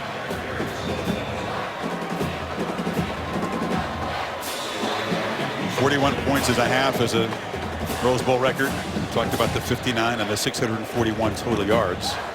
If it is a matchup in Arlington against Alabama, it'll be the first ever meeting between the two schools. Ducks are 0-8 against Ohio State. They faced the Buckeyes, lost here in the Rose Bowl about 5 years ago. Yeah, I love that shot of him over there just being one of the guys. That's his sanctuary. Not so much answering questions in the post-game presser today, but right there being one of the guys. He's not the guy, even though all of us on the outside, he's the guy.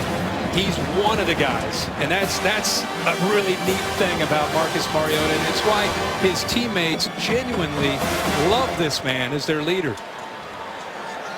He's grown as a leader too. They've asked him to be more vocal and more engaging, and he certainly has been. It's a different leadership style. You don't always see it in front of the cameras. You get the buckets warmed up here for Helfrich. Chris, uncharted waters for all of us, right? They're going to load up the water, but uncharted waters here with this celebration. Usually we're here at this stadium and it's the culmination to a season. We got a game in, what, 11 or 12 days? Oregon does. So there'll be a celebration here, but there's more work to be done for Mark Helfrich and for the Oregon team. So it's a different feel. It feels different. I totally agree. It's historic, and part of it is that it won't quite feel the same winning this game, where you can walk out and savor it and begin to think about the offseason. You begin to think about the Crimson Tide of the Buckeyes. Yeah. Alabama favored for a reason over Ohio State. Experts made Oregon a favorite here, and that raised some eyebrows, but this was a resounding statement by the entire Ducks organization. A 39-point victory. They'll get the t-shirts, they'll be the confetti, and they'll get that trophy. We still have the water down there. They're going to throw the water. Oh, they're emptying it. Maybe this isn't. You got to save the water potentially for the next one.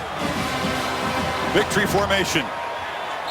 34 unanswered points to turn a close game into a beatdown. And the Seminoles head for the locker room. Not many of them heading to midfield to shake hands.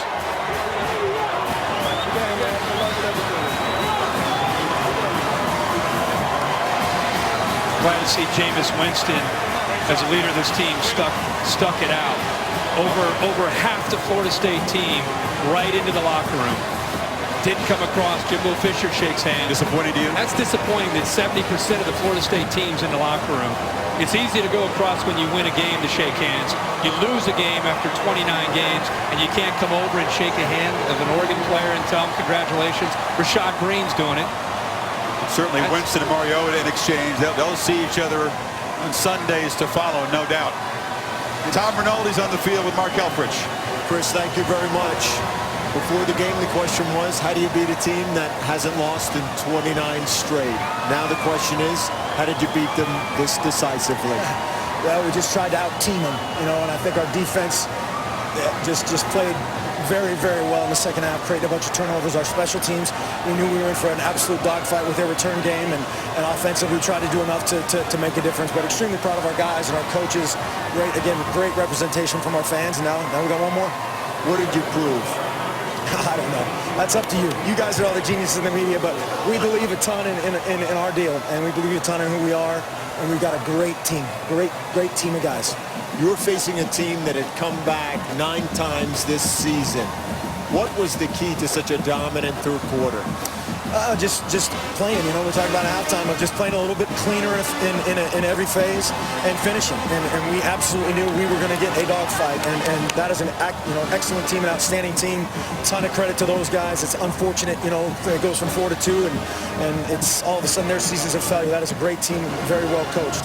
It's uncharted territory. Now you have another game. How long do you enjoy this? A few hours. We need to enjoy, because again, those guys haven't been beaten in a long time, and it's tough. It's tough to do what our guys have done, but we've got a plan. We've got a plan. Congratulations, Coach. We appreciate the time. Thanks, Tom. Appreciate it. Let's go to Heather. Tom, thanks so much. Joined by Marcus Mariota. Congratulations. You came in tonight as a Heisman winner. You leave leading your team to a national championship. How would you describe this moment? It's incredible. I'm so proud of these guys in here, and for us to prepare all week and for it to show. I mean, I'm just proud of these guys, and we got one more to take care of. You guys used tempo as a weapon, but how were you able to do it so well in the third and fourth quarters? It just starts with practice. Every single day we practice like that, and these guys were in shape, and for us, we just wanted to use it as a weapon. You had one loss early. You guys haven't looked back since then. What did you learn in that one that helped you tonight? I think any type of adversity makes a team stronger. It brings everybody together. And, you know, I'm proud of these guys. Once that loss happened, the mindset didn't change. And, you know, now we're headed to the national championship. Marcus, this wasn't just a win. What kind of statement did the Oregon Ducks make tonight? I mean, that's up to you guys. You know, all we want to do is come in and win and you know, get ready for hopefully playing in the national championship. So much talk that this was just the third meeting of Heisman-winning quarterbacks. You had a moment to talk to Jameis briefly after the game. What was that conversation like? I just told him good game to keep his head up. And, I mean, he's a great player. He's going to make plays. But, you know, I'm proud of the defense and the way they played, and we came out on top today. Congratulations. We'll see you at the national championship. Nice way to ring in the new year, Marcus. Chris, back to you. No one's ever had to tell Jameis Winston, keep your head up after a loss in college. His, in all likelihood, final college game is his first loss as a starting quarterback. Back at the scene where he heroically led the Noles to a championship a year ago, he certainly could envision nothing like this. And quarterback echoing the words of his coach. A little salt from Mark Alford saying, you geniuses in the media can figure out what statement we made. It took no genius to see how they got this victory done. Can I help him? I'm not a genius, but I observe a lot of college football. And can we put to bed, America, that Oregon is a soft team? Can we? Can we put to bed that they can't play in games like this? They got on a big stage and they dominated a football game, not just with Marcus Mariota. They dominated in every way. Up front, they were physical. Their defense was questioned how they would match up against this speed from Florida State. They answered the bell. So to me, we can close the chapter or the discussion or the conspiracy theories out there that this team can't play in these kind of games. They are enjoying the moment, no doubt, but a bigger game awaits in Arlington, Texas against the winner of semifinal number 2, Alabama and Ohio State. The Ducks came close to a championship once, lost by 3 to Auburn, but this is the first ever win over a top 2 team. For our team in Pasadena, so long. Now to New Orleans, the Crimson Tide and the Buckeyes semifinal number 2.